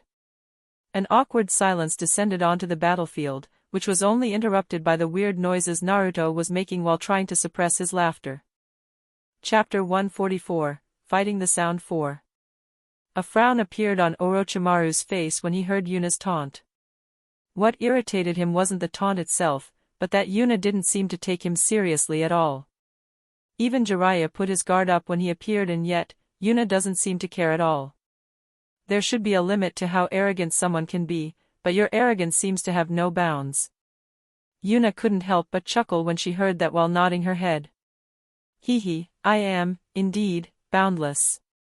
But I wonder what you are acting all smug for? The last 2 times we met you got your ass kicked. Do you get some kind of prize after getting your ass kicked 3 times in a row or something? Why are you so eager to fight? Orochimaru's frown deepened even further, while he got into an attacking stance. He decided to stop the useless banter. Get the girl, you can kill the rest if necessary. You don't have to worry about Tsunade, she won't be able to fight. Yes, Orochimaru-sama. Yuna could feel another arrow being fired, but this time it was aimed at Naruto, who only sidestepped a little to evade it. Jiraiya, meanwhile, stepped in front of Yuna and started to charge at Orochimaru, which Yuna found a little disappointing because she would have liked to fight him on her own. Yuna scanned the people in her group and could only shake her head when she saw that Tsunade was about to attack Orochimaru as well. Seriously, Tsunade, just sit back and relax. We both know that you are in no condition to fight. It's just a bunch of small fry, so no need to worry about it. Although Tsunade wanted to argue back, the only thing she could do was clench her fists while glaring at Yuna, which caused Yuna to roll her eyes at her. You can glare as much as you want, but Who are you calling a small fry? While Yuna was talking with Tsunade, the person with blue hair had approached Yuna and was currently punching towards her. Yuna casually evaded the attack and backhanded him into the face, sending him flying away. I am calling you a small fry. I have to admit that the way you blocked my attack was rather interesting, though. The person with blue hair had 2 additional arms growing out of his chest that blocked Yuna's backhanded strike. He saw the 2 arms that blocked the attack shaking in pain, and a deep frown appeared on his face. Moments later, black markings appeared all over his body, while his chakra level increased. Guess we have to take this seriously, Yukon. Another head grew out of his neck, that also had black markings appearing all over it. Indeed, Sakan. Be careful, she has a lot of physical strength. Yuna, meanwhile, looked at the weird duo and couldn't help but be slightly intrigued by what she saw. This world sure is a strange place, huh? I heard about 2 people being connected, but this is just ridiculous. That one guy is literally growing out of the other. How does that even work? With diuresis knew. A pillar of ice shot out of the ground behind Yuna and blocked a huge club that was being swung at her, by a weird-looking creature that wore black clothes and had its eyes covered by its own hair. Yuna smashed her fist into the creature's stomach and sent it flying towards 2 other creatures that were trying to attack her, knocking all 3 of them back. Hee, you didn't think I wouldn't notice you, did you? By the way, you look a little like an Uzumaki, are we related? Yuna's eye fell on a girl with long, red hair that was currently playing the flute quite far away from the actual battlefield. She guessed that those 3 weird-looking creatures were controlled by the music the girl was making with the flute, which Yuna found slightly interesting. She felt that controlling not 1, but 3 creatures with sound alone couldn't be easy. Naruto, meanwhile, faced the huge person with 3 orange patches of hair on his head with a slightly bored expression. Well, no offense or anything, but I am not really interested in this fight. Mind giving up? The moment Naruto finished speaking, his opponent put both of his hands on the ground, and, moments later, the earth started to rise around Naruto. Earth Release Barrier, Earth Prison Dome of Magnificent Nothingness, author note, literally took the name from the wiki. Canon Naruto is a Shinsha, confirmed. You shouldn't have spoken so arrogantly.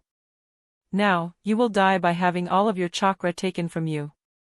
Naruto looked at the dome surrounding him with some doubts in his mind.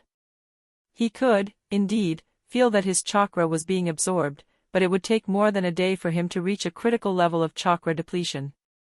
He scanned the earth dome and realized that the whole thing was infused with chakra, with his opponent as the source. Then, he threw a punch at the earth dome, leaving behind an imprint of his fist, that regenerated itself after a short moment. I see, this dome is suffused with chakra to make it sturdier and to make it possible to regenerate itself. I guess that means that it is the least solid on the opposite side of where my opponent stands, huh? Naruto walked around the dome for a short while, before he reached the position he thought would be the most fragile. He took out his 2 knuckle dusters and got into a punching stance. What are you doing, Naruto? I have never seen you use a stance like that. Shut up, I am trying to concentrate here. You just want to act cool, huh? Shut up. Huh, I knew it. With an annoyed scowl on his face, Naruto punched towards what he thought would be the earth dome's weak point and pierced straight through it, causing the whole dome to collapse. Well, that was pretty eas, whoa. The moment the dome crumbled, Naruto dodged to the side, evading yet another arrow that was shot at him from the distance. That archer guy sure is annoying, huh? Guess I have to send a few shadow clones after him, so he won't bother me too much. Seems like I have underestimated you. My name is Jirobo and I am the one that will kill you today. Creepy looking, black marks started to appear all over Jirobo's body, and afterward, his whole body started to transform. His skin became brown, while his hair became longer. Additionally, warts started to appear all over his upper body. Naruto frowned when he saw that transformation. After all, the black marks looked rather similar to Sasuke's, especially in the way they spread. Can Sasuke transform like this as well? When I looked at the seal together with Nei-san, I didn't see a function like that, But who knows what kind of mutation that thing went through while I wasn't looking. His power level increased quite a bit after activating that seal. I wonder if all of Orochimaru's bumbud, minions can transform like that? Might be useful to capture a few of them alive to devise a counter-strategy. Moments later, Jirobo appeared before Naruto and punched towards his head. Naruto noticed the strength of the attack and couldn't help but be a little impressed. He powered up quite a bit after he activated the seal. I wonder how long he can keep it activated. Naruto's eyes turned red as he let a bit of Kurama's chakra flow into his system, and afterwards, he leisurely lifted one of his hands and easily blocked the attack that was thrown at him, causing Jirobo's eyes to widen. You didn't really think a simple curse mark would be enough to compete with the Kyuubi's chakra, did you? Naruto slightly tilted his head, evading yet another arrow, before smashing his fist into Jirobo's stomach, sending him flying towards the person who has been harassing him with arrows for a while now. Well, I would like to capture you alive, so how about you give up and nobody gets hurt? As soon as Naruto got closer to where Jirobo landed, massive amounts of projectiles were shot at him from everywhere. Naruto, however, only coated himself in red chakra, causing all the projectiles to harmlessly bounce off of him. Yeah, I thought you would answer like that. Oh well, guess it's time for a beating. Chapter 145, Finishing the Fight. You damn piece of shit, this isn't how you fought during the Chunin exams at all. Yuna chuckled a little at her curse-happy opponent, Taiyuya, as she was approaching her, while leisurely spinning a staff around her that was completely made out of ice. Taiyuya's whole body was shivering from the cold produced by the patches of ice that were on the few places Yuna had hit with her staff, while even the flute she was using as a weapon had turned into an icicle. Now, a young lady like you shouldn't yell and curse like that. That is very unbefitting of a young lady like you. Do I have to point out the hypocrisy of that sentence, or are you aware of it? I am completely aware of it. No need to bother. Fuck you and eat a dick. Sorry, I am not really into dicks. Well, at least not when they are attached to a man. If it is attached to a beautiful woman, hee hee. Too much information. You have heard worse from me. I have seen worse from you, but that isn't the point. Yuna swung her staff around, smashing it into the face of the person that was trying to sneak up on her, while Taiyuya was distracting her. Yuna glanced at her attacker and wondered which one of the twins it was. She noticed that they were more or less mirror-inverted, but she didn't bother to remember who was who. Yuna was pretty sure that someone planned for her to fight these two, but whoever on Orochimaru's side came up with the plan should lose his job as soon as possible. Taiyuya's weird summons might be strong, but they have to be controlled and could only make clumsy movements, which Yuna could easily counter, especially after she finished analyzing the melody used to control them. Taiyuya's next strategy was for her to use Genjutsu, which was completely ineffective. The Sakan and Yukon duo, meanwhile, didn't have a good time either. They only fought in close combat and, apparently, couldn't use their weird fusion technique when the corresponding parts of their bodies are frozen, so another easy victory for Yuna. Yuna didn't even need to use Kurama's chakra and just overwhelmed them with her techniques alone even after they activated their transformations, which turned them into weird-looking demon hybrids. Taiyuya couldn't help step back a little when she saw how easily Yuna repelled Sakan's sneak attack. She gritted her teeth, but there was nothing she could do about the current situation. They were clearly outmatched with no chance of victory. What is going on? Orochimaru-sama told us that Yuna is only dangerous because she can use so much of the Kyuubi's chakra, but she hasn't even used any of it and we are already on our last leg.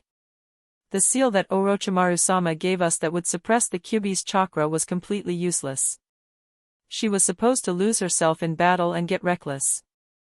We could use that chance to put the seal on her to suppress the Kyuubi chakra forcefully and knock her out or at least significantly weaken her due to the backlash. The only chance I have to survive this is if Jirobo and Kidamaru win their fight quickly and come to support us. Yo-ne-san, I'm done with my enemies.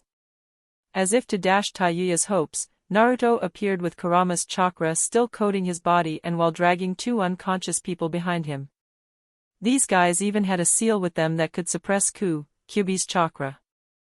Luckily, the big one was too slow to put it on me and the other ones sucked at close combat, so it was an easy victory. Now, Tayuya truly felt despair. She was fully aware that Orochimaru would only be fighting to distract Jiraiya long enough for them to capture Yuna, but that plan already went out of the window. They had lost, and even if they somehow managed to escape, Orochimaru wouldn't show them any mercy for their failure. She just wanted to sit down and await her death, when she noticed something else. Neither Jirobo nor Kidomaru seemed to be dead. That's right, they probably want information from us. If we go back to Orochimaru's side, who knows what kind of things will be done to us, but if we cooperate, Konoha won't be too hard on us, right? Tayuya clenched her fists in frustration, and, despite knowing that it was a huge gamble, made a decision. Hey, you ****** people, what will happen to us if we surrender? Before either Yuna or Naruto could answer, Yukon started yelling at Tayuya. What are you doing? Are you betraying Orochimaru-sama? Tayuya could only roll her eyes at him. How about using your brain a little, shithead? We are obviously losing this, and it is not like he gave us any reason to be loyal to him. If we return after failing the mission, we will be killed, but if we are captured by Konoha, we might actually survive. Who cares about that? Orochimaru-sama gave us more power than we could have ever dreamed of. He turned us into monstrosities. He freed us from being prisoners. Are you retarded? He was the one who turned us into prisoners in the first place. He has always treated us well. We were treated as test subjects. Asterisk crunch asterisk asterisk munch asterisk asterisk munch asterisk asterisk munch asterisk. Sakan, Yukon, and Tayuya all heard the weird noise at the same time, and when they looked at the source of the noise, they saw Yuna and Naruto sitting on a couch that seemed to have appeared out of nowhere while munching on some potato chips and spectating the argument. Please don't mind us. Yeah, no worries, we have all the time in the world. You can finish your discussion and then we can continue. The trio looked at Yuna and Naruto dumbfounded while being completely incapable of understanding what was going on. Sakan and Yukon were the first ones to regain their wits.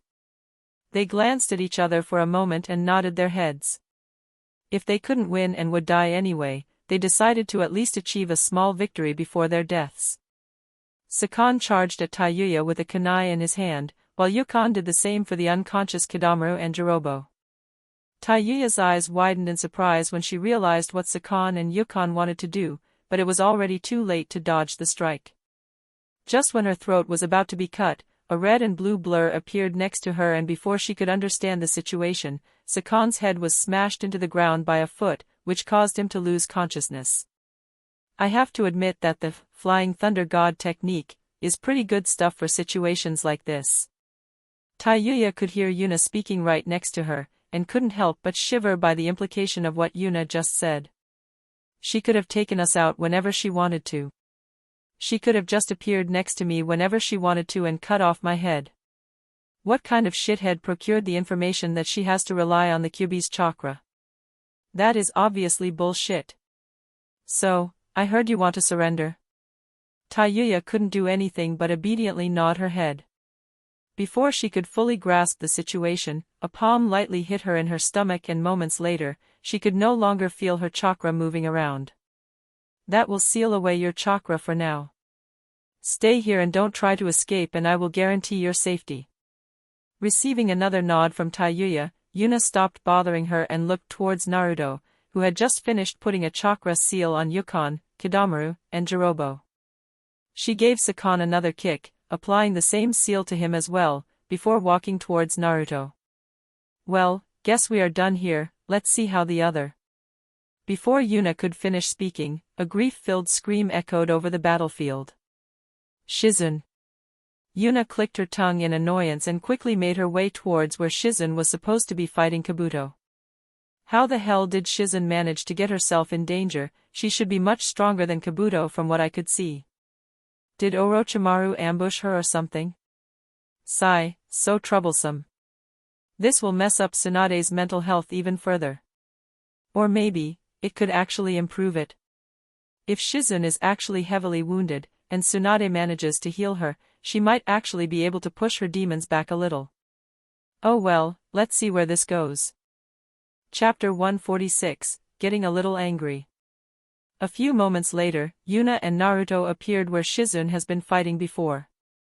Yuna noticed that a huge toad and an equally huge snake were fighting in the background, but decided to ignore that for now. She had seen Naruto's toad summon during the Chunin exam, so she didn't need to ponder long about where the toad came from, while the same was true for the snake. Yuna looked around and could guess what happened rather quickly. Shizune was laying on the ground and seemed to be unconscious, while Tsunade was kneeling next to her. Her whole body was shaking, while her eyes, which were looking at her bloody hands, were filled with fear and despair. Kabuto, meanwhile, was standing nearby and was too busy looking smug and boasting to finish Tsunade and Shizune off. Yuna quickly appeared next to Shizune and Tsunade and started to focus her senses on Shizune. Her heart rhythm is unsteady. Guess that Kabuto guy has a method to directly attack the heart or something like that.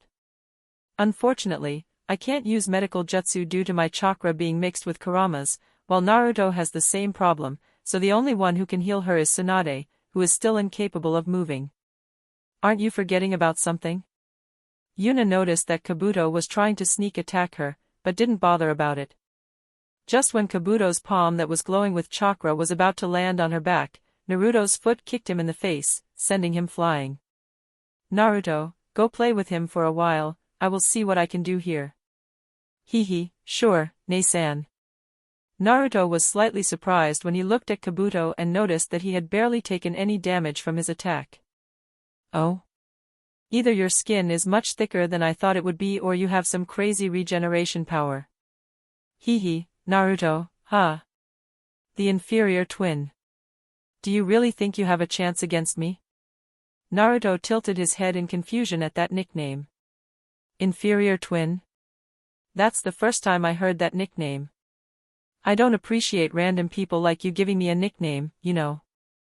Hehe, isn't it true, though?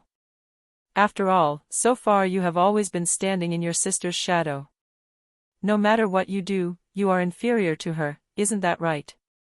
Naruto got even more confused when he heard that, but after a few moments, he widened his eyes in understanding, while hitting his opened hand with his fist.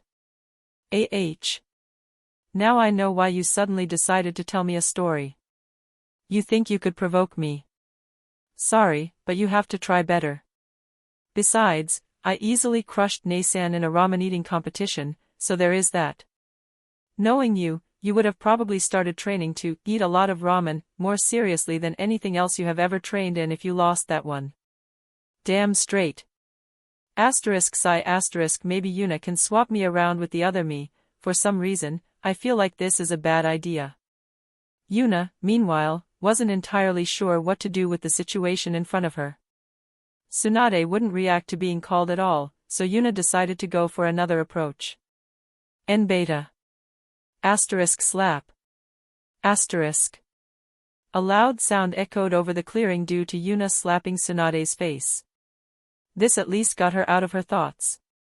Tsunade was now staring at Yuna with a mixture of bewilderment and anger, which was at least better than the despair and fear she previously had. What? Why did you do that? Well, little girl, time to heal Shizune. You are the only one here that can use medical jutsu, so if you don't do it, she will die. That is why I decided to wake you up a little bit more roughly than I planned to at the start. Tsunade, who was still slightly dazed from the slap, only shook her head, as the fear seeped back into her eyes. I see can't, I see, then I guess there is no point in having her struggle in pain any longer. At first, Tsunade didn't understand what Yuna meant, but when a sword appeared in her hand and she stabbed it towards Shizune's heart, Tsunade's eyes widened in surprise and horror. Just when the sword was about to reach Shizune, Tsunade forced her body to move. She barely managed to push away the sword with her bare hands, causing it to stab into the ground instead. She was so desperate to move, that she didn't even notice that she wasn't cut by Yuna's sword despite directly pushing away the blade with her bare hands. What are you doing? Yuna nodded in approval when she noticed that Tsunade at least stopped stuttering. Well, Shizune is obviously suffering. The only one who could save her is you, but you said that you can't do it, so I decided to shorten her suffering by a few minutes. Tsunade stared at Yuna in disbelief, and moments later, their eyes met. Seeing the total indifference to Shizen's life in Yuna's eyes, Tsunade couldn't help but shiver a little. Tsunade gritted her teeth and glared at Yuna. "I will heal her."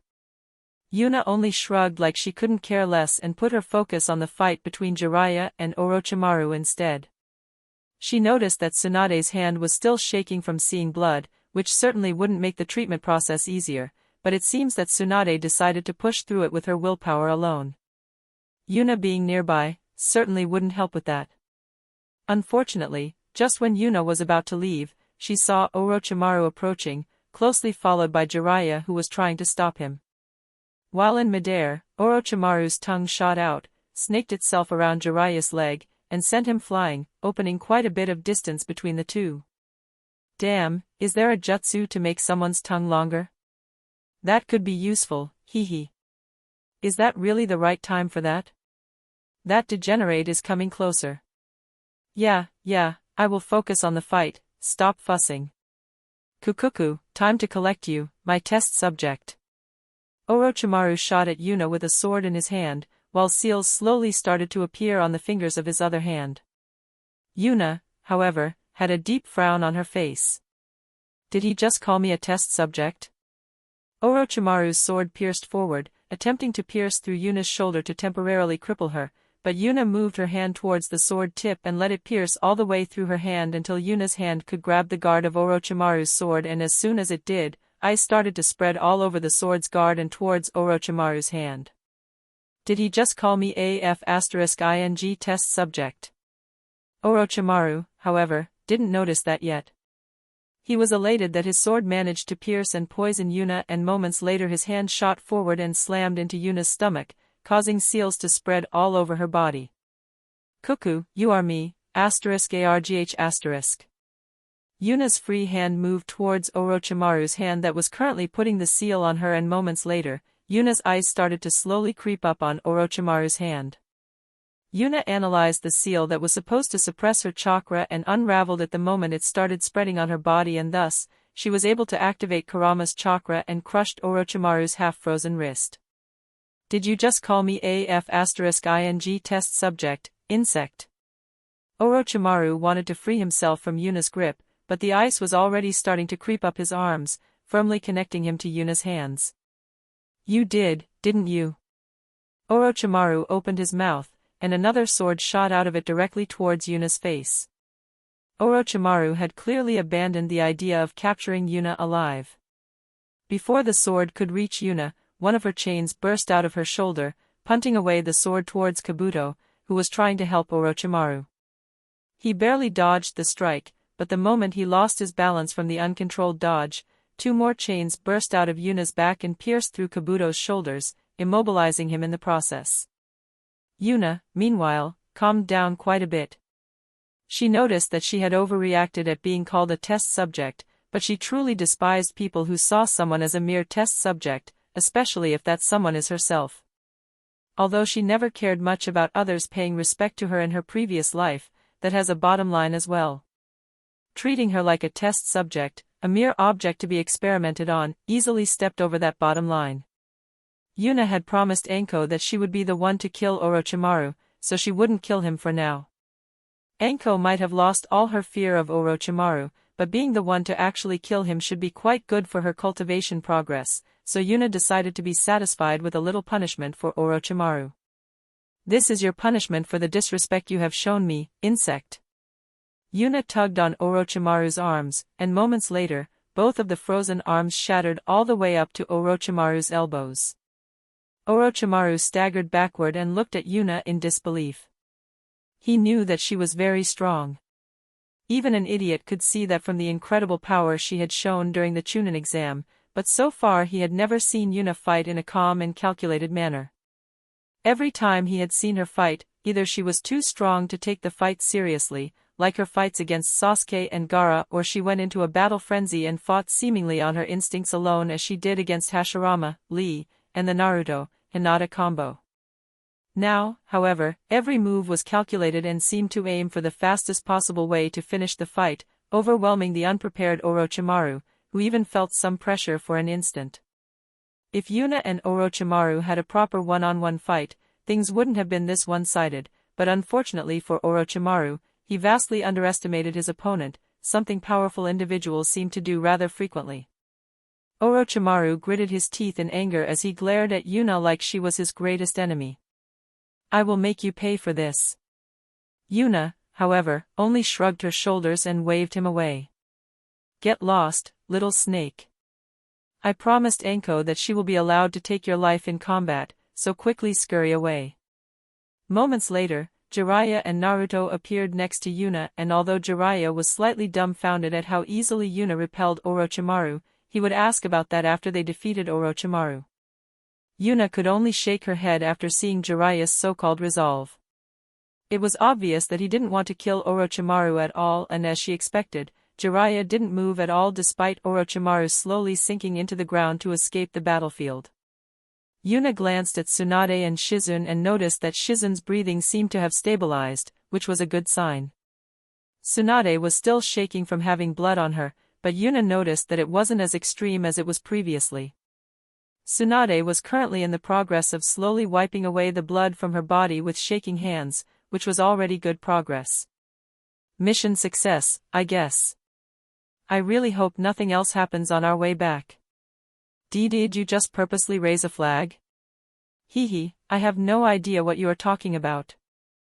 Chapter 147, Making an Enemy for Life. Are you insane? You almost killed Shizune. Yuna couldn't help but chuckle a little at the enraged Tsunade, who was pointing her finger at her while making accusations. Well, yes, I am, and no, I was not about to kill her. You were about to pierce a sword through her heart. Yuna rolled her eyes, and moments later, a small dagger appeared in her hand.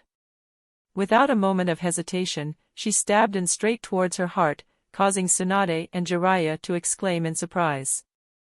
Even though the dagger was stabbed up to the handle inside Yuna's chest, there was no blood visible, and when she pulled the handle away from her, the blade part of the dagger had disappeared. As long as something is made of ice, I can easily control it. You really should pay more attention. You didn't even notice that you weren't cut at all despite pushing my sword away with your bare hands. Tsunade started pondering, and when she thought back to how she pushed Yuna's blade away, she realized that she should have been cut without a doubt. Tsunade's eyes widened, before inspecting her hands, and after finding no wounds at all, she couldn't help but blush a little in shame for not noticing something so obvious. Then, however, she realized something else. You tricked me. Yup, played you like a fiddle. And for your information, it was easier than taking candy from a baby, ha ha ha. Tsunade blushed a little harder, but simultaneously gathered chakra in her fist to attack Yuna, but before she could do so, Jiraiya stepped between Yuna and Tsunade. Now, calm down, Tsunade. Because Yuna did what she did, you managed to heal Shizune, so isn't it fine? Although Jiraiya flinched a little when Tsunade gave him a death glare, he sighed in relief when Tsunade stopped gathering chakra. Fine, I will drop the matter. Jiraiya eagerly nodded his head and focused his eyes on Yuna to ask her a question as well. I couldn't hear the whole conversation, but why did you allow Orochimaru to get away? Yet again, Yuna rolled her eyes. Didn't you also let him get away? I don't believe for even a second that you couldn't have stopped him from sinking into the earth. An awkward look appeared on Jiraiya's face, while he looked away and pretended that he didn't ask that question. Cough. By the way, how did you manage to defeat Orochimaru so fast? Although Yuna noticed that Jiraiya was blatantly changing the topic to divert her attention, she didn't mind. I managed to defeat him so fast because his overinflated ego caused him to make the worst decisions while heavily underestimating me.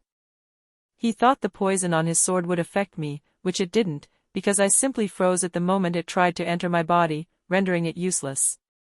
This made it possible for me to trap his first arm, without him even noticing it, since he was absolutely certain that I could no longer use the hand that caught his sword. Next, he actually tried to use seals on me, which is the height of stupidity. He might have managed to Frankenstein a few powerful seals together, but he clearly did so by throwing shit at a wall to see what sticks and what doesn't. The moment his seal activated, he thought he had won, and in that very moment, when he let his guard down, I counterattacked him mercilessly. Jiraiya couldn't help but be slightly dumbfounded by that explanation. After all, most battle reports about Yuna explain in great detail that she goes into a complete frenzy when fighting strong people. Now that he thought about it some more, however, he realized that her first encounter with Orochimaru was rather similar to this one. Swift, calculated, and merciless. I see. Now that I think about it again, the first time she acted like this was against Orochimaru, who, very likely, was the first enemy she deemed dangerous for her, while her other fights were always against people who were much weaker than her, which caused her to only play around with her opponents or against people who could actually challenge her but were allies or even her own family. There is, however, an exception. I heard that she let loose in the fight against the first as well. Maybe, due to the Kyuubi. Although Sensei was busy with Orochimaru, he still witnessed the Kyuubi actually speaking through Yuna. Does Minato's seal even allow for stuff like that to happen? I just read over what happened and didn't put too much thought into it, but didn't the Kyuubi call Yuna by her first name as well? There is definitely something going on. Now that I think about it properly, her and Naruto being able to use 3 taels worth of chakra is also pretty weird. Did Minato's seal really allow this much of Kyuubi's chakra to leak out at such a young age? Maybe, she loosened the seal herself? I need to question her about this as soon as I find a good moment. Just when Jiraiya was about to open his mouth, a loud smack echoed over the clearing, and moments later, a person with gray hair crash-landed face first a few meters away from him. Naruto appeared next to the downed person with his hands casually held behind his head and a pout on his face. "Nei-san, you said I could play with him, but you damaged him with your chains." Yuna only shrugged her shoulder. "Well, Naruto, you didn't control him properly and he tried to attack me, so that isn't really my fault. You should pay more attention to your toys." "Who are you calling AT, asterisk bang asterisk?" Kabuto wanted to scream out his grievances, but the moment he did so, Naruto kicked him against the head, knocking him out instantly. Jiraiya and Tsunade couldn't help but be a little surprised by Naruto's ruthlessness. After all, he appears to be incredibly innocent and always radiated happiness. They didn't think he would be capable of knocking someone out like that without a moment of hesitation. "Fine, Nei-san, but you have to give me an additional remende as compensation." One of Yuna's eyebrows rose while looking at Naruto, who was still smiling innocently at her. He was actually aiming for that, huh? I don't think a lot of people would even notice the scheme, especially when they are being looked at by Naruto's innocent-looking eyes. Hee, too bad for him that I can easily notice that he is getting more and more nervous while being stared down by me. Okay, wish granted. Yes. Didn't you say that you saw through it? What happened to that? Asterisk sigh asterisk what can I say, Kurama? The mind is willing, but the body is weak. Weak to Naruto's cuteness, that is. Damn doting grandma. Orochimaru, meanwhile, managed to reach one of his bases, while he was cursing Yuna again and again. He had never felt this humiliated in his whole life. I will kill her. No matter what I have to do, I will kill her for this humiliation. Orochimaru looked at his 2 stumps that used to be his arms and a disdainful sneer appeared on his face. For other shinobi, this might be a lifelong handicap, but for me, it is not even a slight inconvenience. Orochimaru's mouth opened far wider than what should be possible, and moments later a perfect copy of himself emerged out of it. Unlike his current form, however, this copy looked like the original Orochimaru and had both of his arms fully attached to him. A light chuckle escaped his lips when he thought about Yuna's face when she realized that his arms grew back within moments, but the chuckle got stuck in his throat when he realized something else. I can't move my arms. Why? Orochimaru looked at his arms in disbelief, and when he started to analyze the condition of his arms properly, his eyeballs almost popped out of their sockets. Frozen. How could my arms be frozen? Orochimaru pushed chakra into his arms. Although he noticed that he was pushing back the ice, it was very slow and would take him quite a bit of time to completely remove the ice. His anger exploded and his chakra and killing intent flooded the whole base. Moments later, a hatred-filled roar echoed through the whole base. I will definitely kill you, Yuna Uzumaki. Chapter 148, Re-educating Taiyuya. 3 of the 4 sound shinobi that Yuna and Naruto beat were still unconscious while Taiyuya was currently glaring daggers at what was happening in front of her.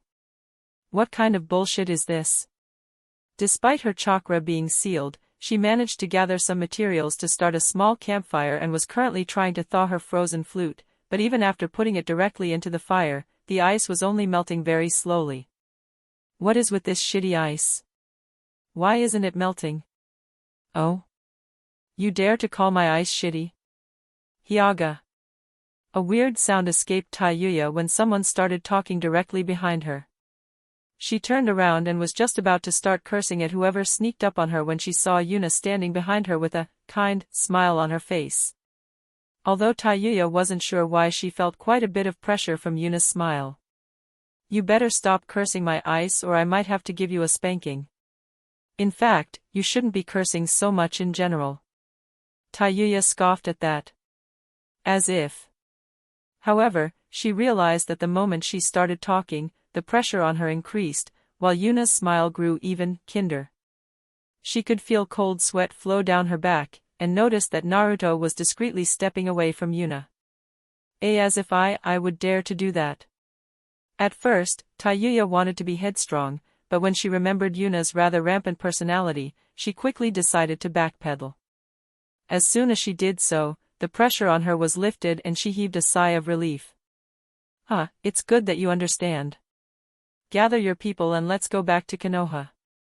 As long as you cooperate, I promise that you will not be harmed. Although I am not exactly in a position to make demands, could I get that promise from someone else, as well? While saying that, Taiyuya was not so subtly glancing at Jiraiya and Tsunade. Taiyuya had no idea how much sway Yuna had over Konoha, but she didn't think it was that much, so she would rather have the word of someone like Jiraiya or Tsunade. Jiraiya shrugged his shoulder and lifted the unconscious Kabuto by the scruff of his neck and showed him to Taiyuya. Sure, why not? You have my word. We already got a much bigger fish, after all. Taiyuya's eyes widened when she saw the unconscious Kabuto, but a moment later, she started laughing about Kabuto's fate. Ha ha ha. You managed to capture the shitty 4 eyes. Serves that bastard right, haha. A hand was gently placed on her shoulder, which caused her laughter to be stuck in her throat. At the same time, she felt the previous pressure return, while the air around her got colder. Yuna was currently smiling at her with a motherly smile that sent chills down Taiyuya's spine. Despite Yuna putting her hand on Taiyuya's shoulder very delicately, it felt like a mountain smashed into her and she couldn't move a single muscle. Taiyuya-chan, I would really appreciate it if you could stop cursing all the time, okay? Good children shouldn't curse so much, okay? Although there were tons of things Taiyuya would like to say to Yuna right now, she only managed to squeeze out 2 words. Why yes, Yuna. Good girl. Yet again, all kinds of curses appeared in Taiyuya's mind, but she didn't dare to speak a single one of them out loud and only obediently nodded her head. While that was happening, Jirobo was the first to wake up. As soon as he woke up, he wanted to use his chakra to stand up as fast as possible and get ready to defend himself, but he noticed too late that his chakra was sealed, which resulted in him flopping on the ground and drawing everyone's attention on him. Oh, Fatas, Jirobo, you're awake. Although he felt slightly weird being called Jirobo instead of fat ass by Taiyuya, right now he had other priorities. He looked around and when he saw that all of his team members were present and didn't seem to be dead, he heaved a sigh of relief. When he saw Jiraiya and Tsunade, however, he froze up. Taiyuya, what is going on? Orochimaru abandoned us, but as long we cooperate with Konoha, no harm will befall us. Although it took Jirobo a while to register what Taiyuya just told him, in the end, he only nodded his head in understanding. He was never especially loyal to Orochimaru and only followed his orders because he wouldn't survive if he didn't. Since there was no point in waiting any longer, the whole group started to travel towards Konoha, while piling up the unconscious people on Jirobo, who didn't seem to be fazed at all despite having to carry 4 people without using any chakra. The next person to wake up was Kidamaru, who started making a fuss as soon as he realized that Taiyuya and Jirobo had betrayed Orochimaru, but calmed down rather quickly when he was told that Orochimaru left them behind without a second thought. Although he had been genuinely loyal to Orochimaru and wanted to serve him, that didn't mean he was blindly loyal to him. If Orochimaru abandoned him this easily, then he saw no point in being loyal to him. After Kidamaru, the Sakan and Yukon duo woke up, but after spending around 1 minute screaming at the other 3, calling them traitors and insulting them, without listening to a single word that was said, Yuna quickly knocked them out again. And finally, it was Kabuto's turn to wake up. Yuna actually considered keeping him unconscious, but she was rather interested in how he would react when he realized that 3 of Orochimaru's so-called guards betrayed him this easily. As soon as Kabuto woke up, he started warily looking around, and after he understood the situation, a plan started forming in his mind. A sneer appeared on his face as he looked at the 3 people who betrayed Orochimaru. You actually dared to betray Orochimaru-sama, huh? Did you really think that the seal he gave you only increases your power? The moment Orochimaru-sama realizes that you have betrayed him, he can kill all 3 of you remotely with a single-hand seal. This, of course, was total bullshit, but Kabuto needed a distraction to free himself, and causing a panic should work out somehow. Although those 3 people did start to panic, Yuna's eerie chuckle made them calm down instantly. Hee, I don't think the little snake will be using any hand seals for a while. After all, I crushed both of his arms before he ran away. Taiyuya, Jirobo, and Kidamaru were looking at Yuna in disbelief when she said that. Since Jiraiya and Tsunade were here, they assumed that these 2 were the ones who repelled Orochimaru. They certainly didn't expect that Yuna was the reason for Orochimaru's retreat. Kabuto, however, only sneered at Yuna. He had seen how Yuna shattered Orochimaru's arms but wasn't bothered by it. Do you really think that an injury like that would bother Orochimaru-sama? He probably already has his arms back by now and is plotting his revenge. I do not doubt that he already has his arms back. After all, I already know about that weird self-birth jutsu he uses. However, when I want something frozen, it stays frozen. Until he manages to push my intent out, his arms will stay frozen, even if he grows new ones. Taiyuya's eyes widened when she heard that. She rummaged through one of her pockets for a moment and pulled out her flute that was still inside a layer of ice. Is that why this ice won't melt? I put it inside a campfire for like 10 minutes, but nothing happened to it. Yuna nodded her head, and moments later, the ice encasing Taiyuya's flute melted at a visible rate, resulting in everyone looking at it in disbelief. Even Jiraiya and Tsunade weren't sure what to make out of the situation. After all, stopping your own jutsu just because you wanted it to stop should be impossible. If you set something on fire with a fire jutsu, you can't just will the fire to disappear, but that was exactly what Yuna just did. Oh, and by the way, Kabuto. I saw through your bluff. That seal can't be activated remotely. You shouldn't bother with little tricks like that. I can easily see through them.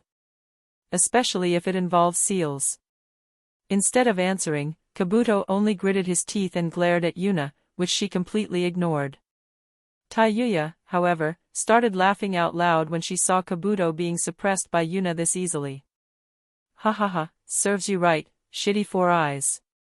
Too bad, huh?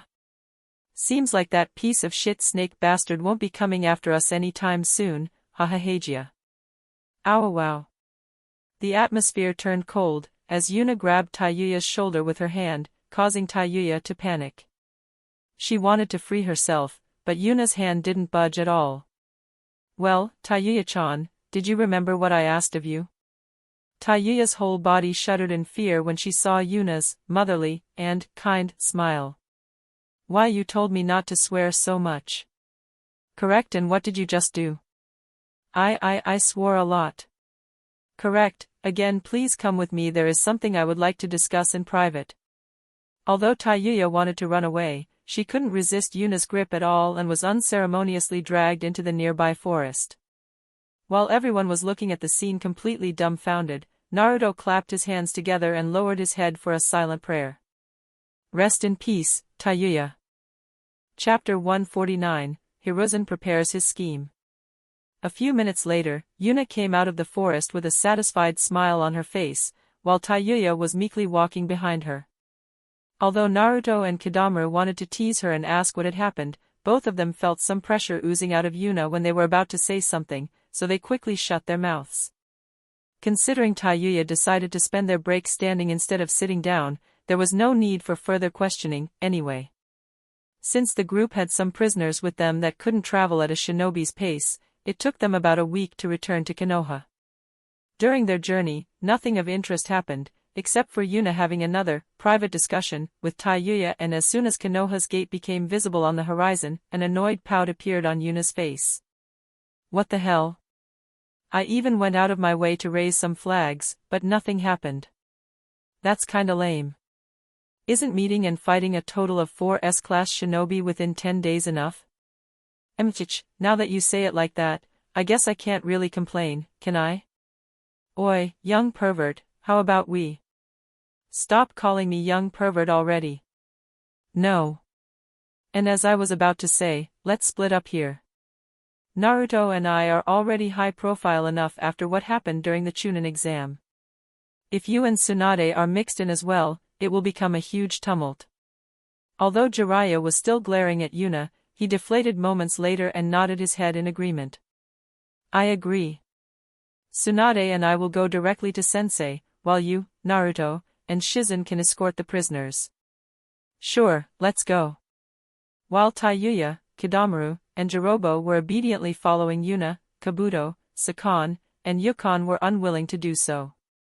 In their 1 week of traveling, Kabuto spent almost all his time analyzing the seal Yuna put on him, and he was just one step away from finally breaking it. He felt like he only needed a few more minutes to do so. Although Kabuto had hoped that Orochimaru would intercept the group and save him, that no longer seemed possible, so he could only rely on his own abilities to free himself. There was, however, a vast difference between freeing himself inside Konoha and freeing himself outside of it, so he had to hurry up to make it in time.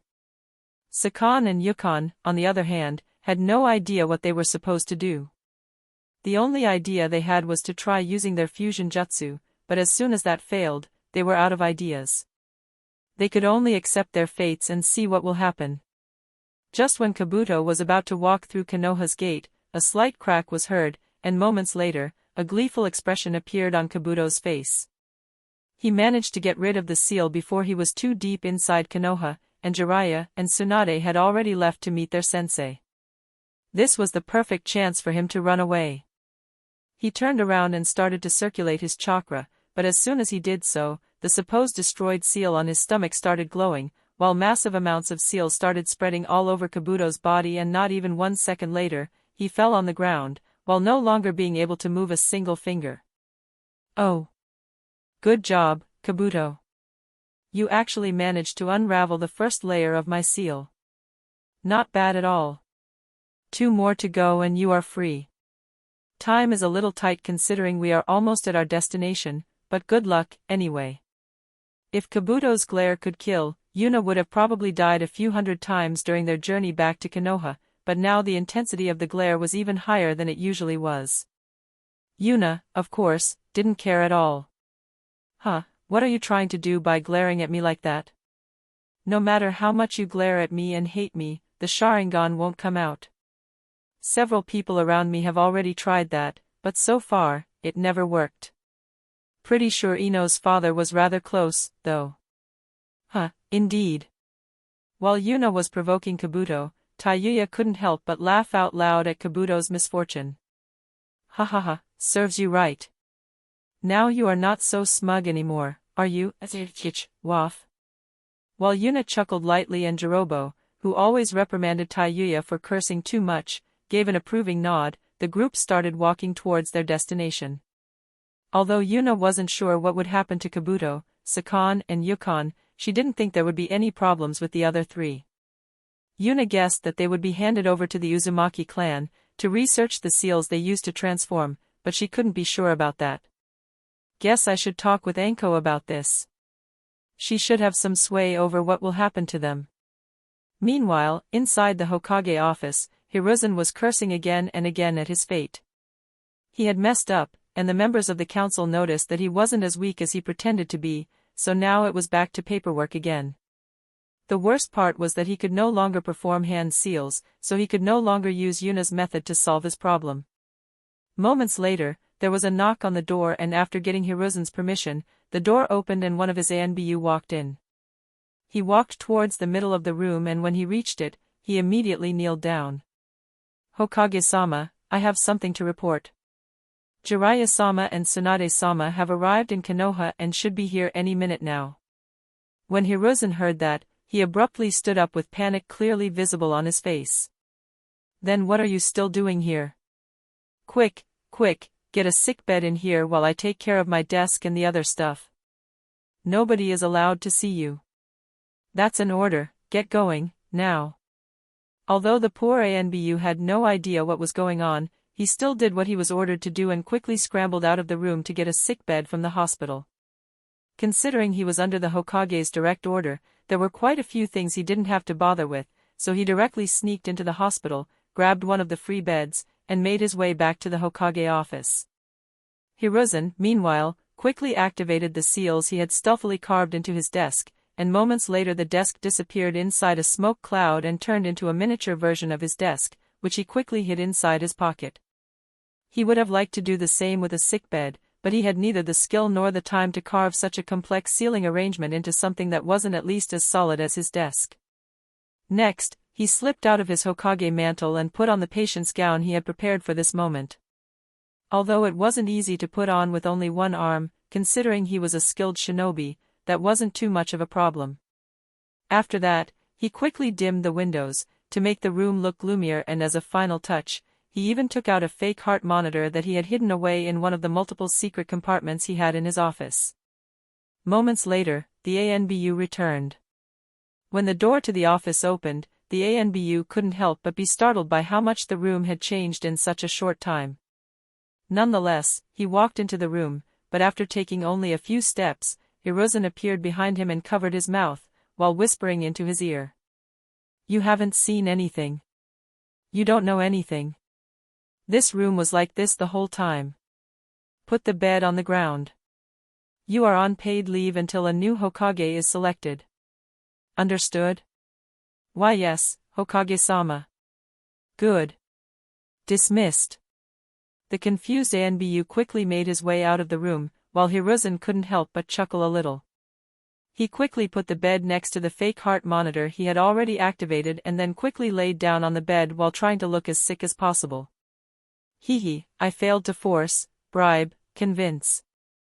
I failed to convince Jiraiya to take the position, but I certainly won't fail with Tsunade. I would rather fight Orochimaru a few more times than spending a single day more fighting with paperwork and dealing with Yuna's everything. Just you wait, Tsunade, you will leave this room as the Hokage, no matter what I have to do." Chapter 150, The Real Reason. As soon as Jiraiya entered Hiruzen's office, he almost face-planted into the ground when he saw what his sensei had prepared to trick Tsunade. The room was dim and gloomy.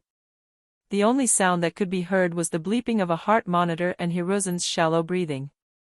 A single bed stood in the darkest corner of the room with only the measurements of the heart monitor being visible. Although Jiraiya wasn't a medical expert, he at least knew that, if he were to only judge Hiruzen's condition by the displayed measurements, it wouldn't look great for Hiruzen.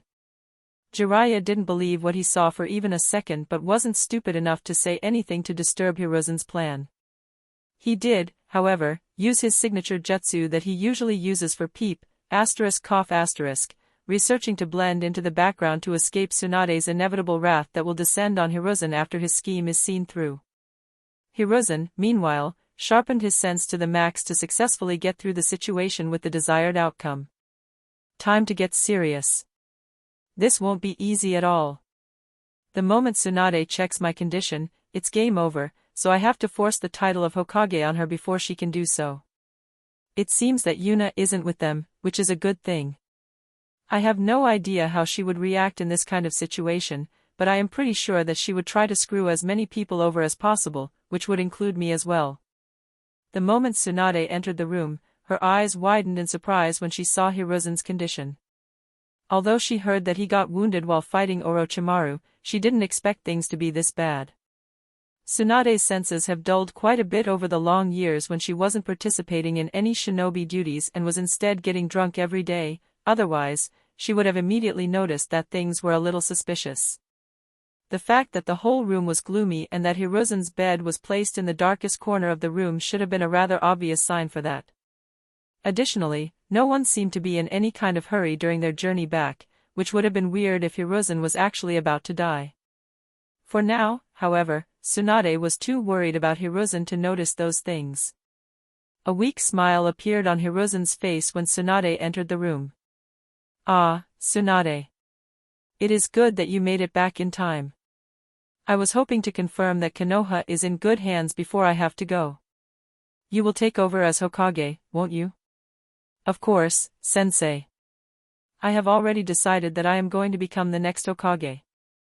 A sad smile appeared on Hiruzen's face as he quickly continued talking to distract Tsunade from checking his health. "Tsunade, don't decline, did you just say that you agree?" A righteous look appeared on Tsunade's face as she straightened her back and started speaking with confidence.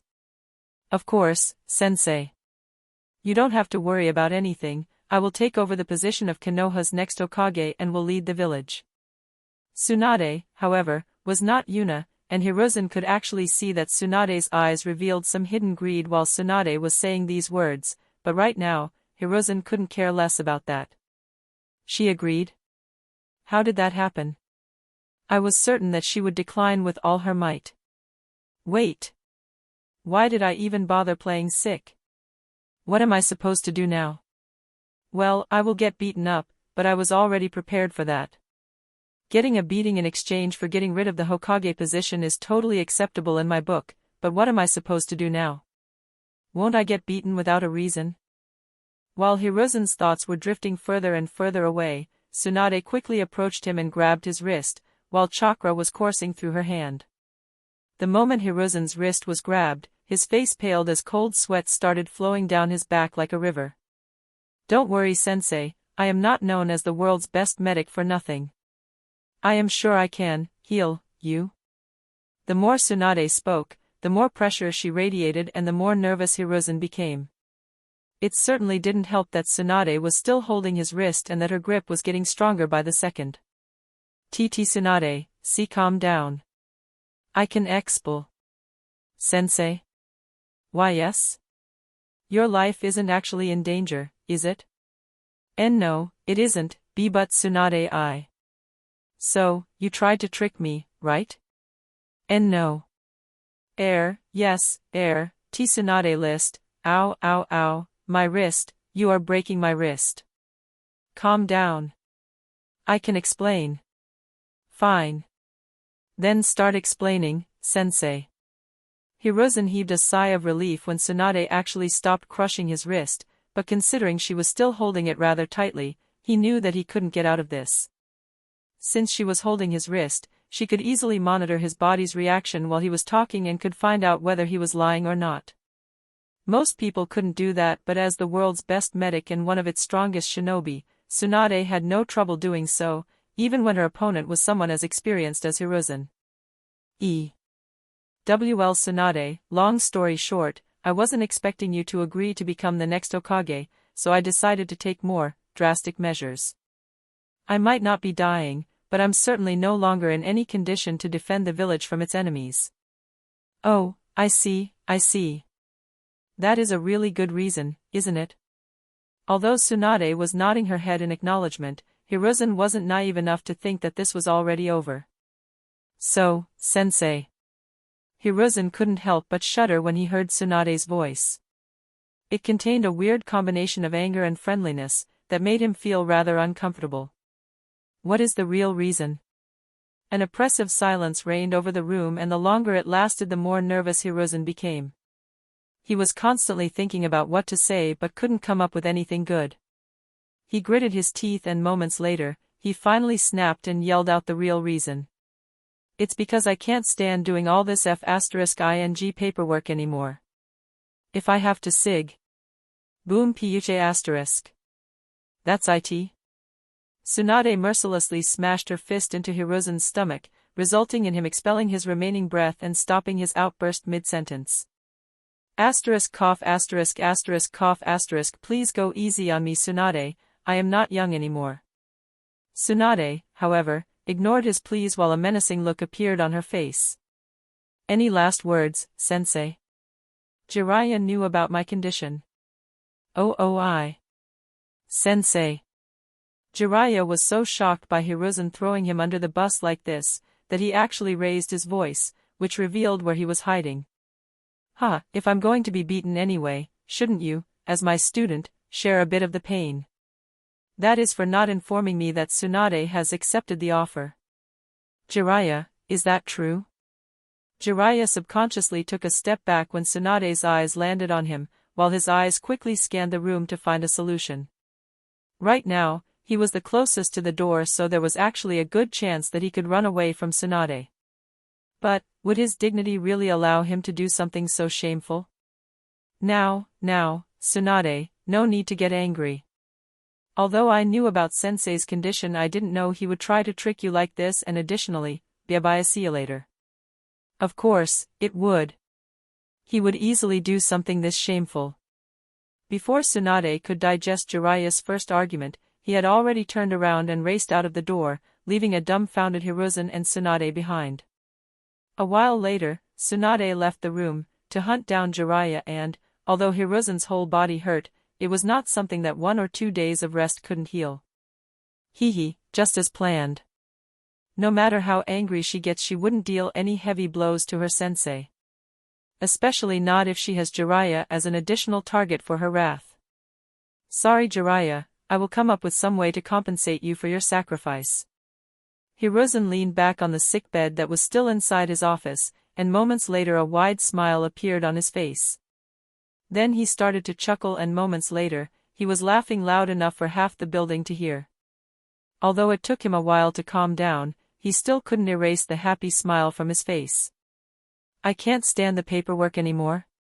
Although that is true, I still managed to conceal the main reason from you, Tsunade. Your old sensei still has some tricks up his sleeves. I hope you enjoy dealing with Yuna from now on. Yet again, loud laughter echoed out of Hiruzen's office. Although no one knew why Hiruzen was in such a good mood, most people thought that he is simply happy that Tsunade was back in Konoha. Chapter 151, The New Uzumaki Clan Compound. While Tsunade was busy hunting down Jiraiya, Yuna, and Naruto were leisurely walking towards the Uzumaki compound. They had already handed over their prisoners to Konoha's TNI department, and Yuna had told them about the deal she had made with Taiyuya, as well. Although Yuna doesn't have any sway over the TNI department, she made a few offhanded remarks, that the price of containment seals might or might not increase in the future, so she didn't think they would go back on their word. While walking through the busy streets of Konoha, Yuna could only shake her head at how shameless some people could be. 2 months ago, people would constantly glare at her and whisper all kinds of insults behind her back, but now everyone was all smiles, while a few people even had the nerve to greet her with reverential, "Greetings, Yuna-sama." Well, Naruto seemed to enjoy how everyone was happy to see them, so she wouldn't say anything about it. A short while later, they arrived at the entrance of the Uzumaki compound, and Yuna couldn't help but nod in satisfaction when she saw it. The original Senju compound looked rather unappealing in her opinion. Mixes of browns and blacks no matter where you would look. The only thing Yuna found likable about the original Senju compound were the massive trees that grew in different locations inside the compound. Although they were artificially grown by Hashirama Senju, she didn't mind at all. Now, however, the whole thing became much more colorful. A lot of red and yellow and occasionally even some blue, that, Yuna was pretty sure, had something to do with her own hair color. The only things that still retained their old appearance from the original Senju compound were the massive trees and the Senju clan symbols that were carved in quite a few walls. The Uzumaki clan and the Senju clan could be considered as something like relatives, so to honor them, the Senju clan carvings haven't been removed, but plenty of Uzumaki clan symbols have been added all over the place, as well. Next, Yuna's eyes landed on the barrier surrounding the whole compound and nodded in approval yet again. The whole thing was actually designed by Naruto. The easier parts were done by Uzumaki clan members, while Yuna and Naruto created the more complex ones. It had a total of 5 layers, with the first one only being used for detection while almost impossible to detect, and the second one being used as a dummy to test the intruder's strength and intentions. Layers 3 to 5 were the ones that were used to repel invaders and were quite the hard nut to crack if you didn't know what you were doing. Chakra drain, physical attacks without chakra, pure chakra attacks, traps, integrated seals, and even a space lock. Kurama had told Yuna that the person who attacked her parents could freely teleport around, so she, naturally, wouldn't neglect something like that and reminded Naruto of it while he was designing the barrier. As soon as Yuna and Naruto approached the entrance of the compound, a happy smile appeared on the faces of the 2 people standing guard. "Welcome back, Yuna-sama, Naruto-sama." "Huh, we are back, Amaya." While Yuna only greeted the 2 with a nod of her head, Naruto seemed to actually know both of them by name and even seemed to be friends with them. There is no way Naruto coincidentally befriended just the 2 people who are standing guard today. I wonder how many Uzumakis he has befriended by now. Considering he knew the first 2 we met out of over 100, it should be quite a lot. Oh well, if that is what he wants to do, I won't stop him. Did anything interesting happen while the 2 of us weren't in Konoha? One of the guards immediately nodded when he heard Yuna's question. "Yes, Yuna-sama. Although I don't know all the details, there were a total of 4 attempted break-ins while you weren't here." "Oh? That's quite a lot. I assume no one got past the barrier?" Both guards stood a little straighter when they heard Yuna question, while their chests swelled in pride. "Of course not, Yuna-sama. That's good. Continue your good work." "Yes, Yuna-sama." Yuna nodded her head in satisfaction and walked past the duo, closely followed by Naruto, who gave the duo a bright smile while passing through the gate. After a few steps, however, Yuna stopped in her tracks and remembered something else. She turned towards the guards and started speaking again. "Oh, before I forget about it, Tsunade Senju will probably be here soon. Allow her to enter freely. Small parts of the compound still belong to her, after all." The eyes of the 2 guards widened when they heard that one of the Sannin is going to come to the compound soon. They couldn't help but get a little excited about the prospect of meeting one of them. They gave Yuna another salute before they returned to their guard duties. "I guess I should speak to Misato and Zabuza to ask them if there were any problems with the barrier during the attacks." "What do you want to do, Naruto?" "I want to greet a few people I have befriended after we moved in, a few weeks ago." Yuna nodded her head and shooed Naruto away, while she walked towards the biggest building in the compound. The top floor of that building was actually her own living space, which she shared with Hinata and Enko. Hinata and Enko both got accepted by the Uzumaki clan people rather easily, with not a single member having even the slightest bit of doubt regarding them. Enko was especially well-liked since her rampant personality is pretty similar to how the Uzumaki clan people usually act. Yet again, Yuna was greeted by 2 guards who had happy smiles on their faces. "Welcome back, Yuna-sama." Yuna nodded her head and started speaking to the 2 guards. "I am looking for Misato and Zabuza. Are they inside?" "Misato-sama should be inside the command center. I haven't seen Zabuza-sama today, but around this time, he is usually in our biggest training ground training our clan members." "All right. What about Hinata and Enko? Are they home?" Yuna could see both of them smirk for a split second, but decided not to say anything about that. Gossiping about your boss with your coworkers is part of almost every job, after all. Both of them had a mission together and returned just a few hours ago. Both of them are upstairs. "Good, in case they come down and ask for me, tell them I will just have a little chat with Misato and then join them upstairs." After Yuna said that, she smiled while seductively licking her lips, sending shivers through the spines of the 2 guards. Hee, if they will gossip anyway, what else can I do but fan the flames even further?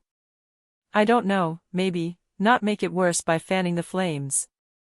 Now, that's just silly, Kurama. Yes, I know. Me and my silly ideas that follow logic and common sense. Yuna chuckled a little when she heard Kurama's grumbling and walked past the two guards with a small smirk on her face, which unnerved the duo a little. The command center was actually 3 floors underground and was the best protected place inside the Uzumaki compound. It was surrounded by an additional barrier that Yuna personally designed. Although she had no idea what kind of weird jutsu existed in this world, she was rather confident that nothing could force its way into this barrier, unless it had overwhelming power and simply destroyed the barrier, which isn't easy either. The barrier has only a single entrance, and instead of using something unreliable like blood or chakra to identify a person, Yuna managed to incorporate Kurama's ability to sense someone's intentions into it. No one with bad intentions could pass through this barrier. Additionally, she created a little dummy blood test in front of it to confuse potential intruders. Yuna was literally the only person who knew that the blood test was fake. She dropped a single drop of her blood onto the dummy blood test, and moments later, a green light lit up. She went through the barrier and could feel a minuscule mote of chakra, that even Yuna had trouble detecting, brushing against her for a split second.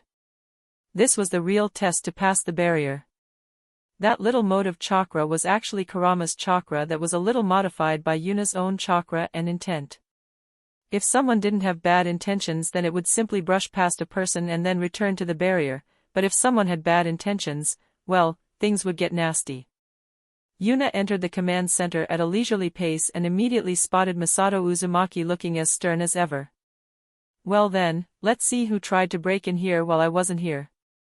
I don't believe for even a second that it was only 4 attempts, but it is not like a normal guard would know about the actual number of attacks. Chapter 152, List of Intruders. The command center was a huge round room with screens occupying most parts of the wall. At first glance, the whole setup looked like it was built with high-level electrical equipment, but the whole facility was actually created and controlled with seals that are incorporated all over the compound. In the middle of the room, a blue crystal orb with a diameter of around 30 centimeters was floating in midair and had 2 people sitting around it, that were slowly injecting their chakra into it. This was the heart of the Uzumaki compound's defense system. When there was no one trying to attack the compound, 2 people would be injecting their chakra into it, but if things got dangerous, up to 25 people could simultaneously inject their chakra into the orb to defend the compound and could even coordinate massive attacks using the barriers surrounding the compound and the seals placed all over the compound itself. Yuna found it a little weird that there were currently 3 people surrounding the orb instead of 2, but since she would be speaking with the guard captain, Masato, anyway, that questions would be answered rather quickly. Welcome back, Yuna-sama. Captain Masato. I heard there were some intruders. Indeed. Although only 2 groups actually attacked us properly, there were 2 more that at least probed our dummy barrier, while quite a lot of people were satisfied with just watching from the distance and are in fact still doing so. Yuna nodded her head in understanding. She didn't really pay much attention to it when she entered the compound since all of them were rather weak, but there were indeed a few people watching her. She guessed that this was the reason why 3 people were supplying chakra to the orb. Well, let's start with the most important ones first, the 2 groups that actually attacked. I assume that one of these groups consists of Itachi and Kisame and the other one was probably part of Danzo's route, correct? Although Masato was slightly surprised that Yuna even knew about Itachi and Kisame, he didn't show any of it on his face and kept a stoic expression. That is correct. Itachi and Kisame were the first ones to appear. At first, Itachi tried to analyze the dummy barrier with his Sharingan, but when that failed, his teammate cleaved through it with a sword that could absorb chakra. Yuna nodded her head in understanding. Although she didn't fight Kisame herself, she heard about his weapon from Naruto. They tried to destroy the 4th layer for a while, but we managed to stop them from dealing any significant damage due to a total of 10 people injecting chakra into the main core. Yet again, Yuna nodded her head. Although she wasn't sure who came up with the term main core, she didn't really care how people called it. Besides that, repelling 2 S-class shinobi with only 10 people was a really good outcome. Although we wanted to stop them from running away, Itachi used an unknown ability of his Sharingan to create black flames, that burned a hole into our barrier. Black flames, huh? Probably one of the abilities he got after he evolved his Sharingan to the next step. I will compile some information about that in the next few days, so you know what we are dealing with. Did you, by any chance, keep a sample or two? I would like to take a look at it. To this question, Masato could only smile wryly, while taking a scroll out of his flak jacket. The fire was actually eating at our barrier and couldn't be extinguished, so we had to seal it away. After he said that, he tossed the scroll towards Yuna, who caught it with interest shining in her eyes. An inextinguishable flame, huh? I wonder what I can use this for. What about the root puppets? This time, Masato only shrugged his shoulders in indifference. On the first day, they spent quite a bit of time trying to analyze our barrier, and I guess they failed to do so, since the next day they used quite a bit of firepower to break the dummy barrier, got trapped inside the actual barriers, tried to escape, and when they noticed that they couldn't, they committed suicide. It was a total of 10 people, an empty set beta. I really wonder how many people he has on his side. We already got rid of 20 so far, and I really hope there isn't much more than that. These small fries are really annoying. What about those that probed the barrier? The first group that appeared had a total of 4 people in it, while the second group was only a single person. We can only guess their identities from the way their chakra felt, but the first group was probably from the land of water. Although they probed the barrier, they didn't appear to have hostile intentions. As for the second one, he was, weird. Oh? What was so weird about him? Well, he had 2 different chakra signatures. One of them felt very similar to Kakashi's Sharingan, and the other one gave off a very similar feeling to, well, the trees in our compound. Yuna's eyes widened a little when she heard that. She couldn't help but think about how Danzo's arm felt to her, but Danzo's chakra signature didn't feel like Kakashi at all. Is it the original owner of Kakashi's Sharingan? What was his name again? Obi, Obo, whatever. As far as I know, he is supposed to be dead. Is it that annoying Edo Tensei again? Did Danzo revive him and use him as one of his root agents? Now that I have actually fought Hashirama, I know that Danzo's arm contains parts of him, but is there a reason for Danzo to put Hashirama's cells on someone that was revived with the Edo Tensei? Is that Obo person even working for Danzo? There is nothing I can do about that for now. Guess I should just capture him the next time he appears near our compound. Show me a picture of the guy. He might be worth remembering. Masato had a wry smile on his face when Yuna gave that command. He had already expected her to want a picture of the person, so he had prepared one, but since the person was wearing a mask, he didn't think Yuna would find much use for it. What he didn't expect was, that as soon as Yuna saw the man in the picture, massive amounts of killing intent exploded out of Yuna, which immediately took his breath away and caused his knees to buckle. Luckily, the killing intent vanished as fast as it came, so he didn't fall to the ground. The next time that person takes a single step into the sensing range of our barrier, inform me immediately, understood?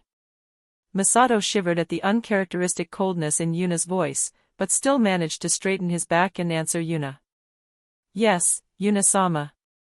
Yuna, meanwhile, was confirming her guess with Kurama. That is the guy who attacked you while I was born, isn't it? Very likely. Although the mask and the clothes are different, the overall feeling is very similar. Good. Let me look through your memories and compare the way that person moved all those years ago, to the way our intruder moved during his little appearance in front of the Uzumaki compound. If he thinks he can hide his identity from my eyes by changing his clothes, he is in for a rude awakening. Sure. Although it isn't as bad as Hashirama and Madara, I want to place a few punches in that person's face as well. Alright, what about the last group, Masato? Masato heaved a sigh of relief when he noticed that Yuna was back to normal and quickly continued his report. The last group consists of people who were only spying on us from afar. Like everyone else, they thought that our dummy barrier was the real one and didn't notice the barrier that is used for detection. There were small groups of people from every major nation except for the Land of Wind. Additionally, we have one member of the Hyuga clan that is constantly watching us with the Byakugan. And Sasuke Uchiha walked past the compound a few times with his Sharingan active. That was pretty much how Yuna had expected it to be. Having no spies in a village as huge as Konoha is pretty much impossible, and it was only natural that people would want to find out more about Konoha's new clan. While she thought about what she just heard, she noticed something strange. You said that every major nation except the Land of Wind has some people watching us. Does that include the Land of Water? Or to be more precise, are the people that are simply observing us the same people that tried to probe our barrier, or are they different people? Although Masato was slightly taken aback by that question, after rifling through a few documents, he had his answer. They are different people, but we assume that both groups are from the Land of Water. In that case, inform me as soon as possible if the people that probed our barrier appear again. I would like to have a word with them. Yes, Yuna-sama. As for the other people that are observing us, seriously, just ignore them. If they want to make contact, that is fine, but I highly doubt that they would do that. Now that I think about it, considering how cohesive the Uzumaki clan is, it will be really hard for others to spy on us. Guess I should prepare someone convenient, so outsiders can use that person as a spy. The mantis stalks the cicada, unaware of. Denied. Eh? Come on, Kurama. You can't do that to me. Let me say the whole thing. No. Why, Yuna-sama? Are you alright? Yuna woke up from her internal thoughts as soon as she heard Masato's voice and gave him an absent-minded nod. Do you have anything else to report? Although Masato still wasn't sure what just happened, he decided not to bother with it. No, that was everything. Good. Keep up the good work. Yes, Yuna-sama. While Masato went back to his work, Yuna walked towards the exit of the room, while still being slightly absent-minded. She wasn't sure why, but not finishing the whole idiom left her feeling slightly empty. Come on, Kurama. Just once. No. *TSK*. Fine. I will just sneak it in when you aren't paying attention. So, with a little bit of annoyance on her face, Yuna started walking upstairs to meet Hinata and Enko, who she hasn't seen for a few days. Chapter 153, Caught in the Act. Again. Enko, I don't think we should do that. Yuna was just about to open the door to the living room and greet Hinata and Enko when she heard Hinata talking to Enko with a flustered voice. Although Yuna wasn't sure what exactly was going on, her pervert senses were tingling, so she immediately suppressed her presence as much as she could, while even coating her whole body in a thin layer of chakra, to make her even harder to notice. The first time I asked you, you said, I don't want to, and now it suddenly became, I don't think it is a good idea. Is it just me, or are you warming up to the idea? I am not warming up to it at all. Yuna stealthily opened the door and sneaked into the room without Hinata or Enko noticing her. After Yuna saw the current situation, she could more or less guess what was going on. Hinata was laying on one of the couches in the room with a red blush on her face, while Enko was laying on top of her with a predatory smile. Hinata's hands were weakly pushing against Enko's shoulders, while Enko's mouth was only a few centimeters away from Hinata's. Come on, Hinata. You are also rather stressed from our mission, right? I am sure a few kisses between fellow harem sisters will help you relax. Or how about a little massage? Hinata's blush became even stronger when Enko mentioned a massage, but she quickly regained her wits. And no, I don't, why Yuna? Right. Yuna won't like it if we do something like that behind her back. Enko gave Hinata a weird look when she said that, and even Hinata couldn't help but shamefully look away from Enko after she realized what she just said. Although I am pretty sure you have realized that already, but that pervert will probably be happy about it and even demand to be present when it happens the next time. The pervert, Yuna, who was definitely happy about what was happening, nodded her head in approval. Well, truth be told, she might have actually gotten a bit angry if she wasn't present the first time Hinata and Enko kissed, but since she has gotten a front row seat now, everything was fine. So in other words, you are fine with it, right, Hinata? What? I didn't say that. I am just not sure. Enko smirked a little when she noticed that Hinata had, yet again, paddled back a little. It's just a little peck on the lips, Hinata. No big deal. Is that really okay? I mean, like, I don't know. Do you really dislike the idea of kissing me that much, Hinata? What? No.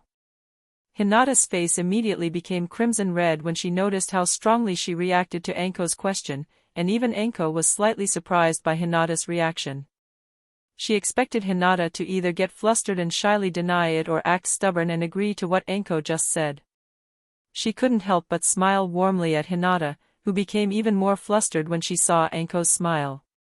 Before Hinata could react, Anko had lowered her head and gave Hinata a peck on her lips, causing Hinata to freeze up. Hee, how was that? That wasn't so bad, was it? Yuna really wanted to clap at Anko's perfect execution but managed to hold herself back. Really nice timing. Hinata was getting genuinely flustered and was actually thinking about it, so before she could overthink the situation, Anko attacked. Good thing I managed to hold back with the applause, otherwise I would have destroyed the atmosphere. Snort who are you even trying to trick with that nonsense you just said?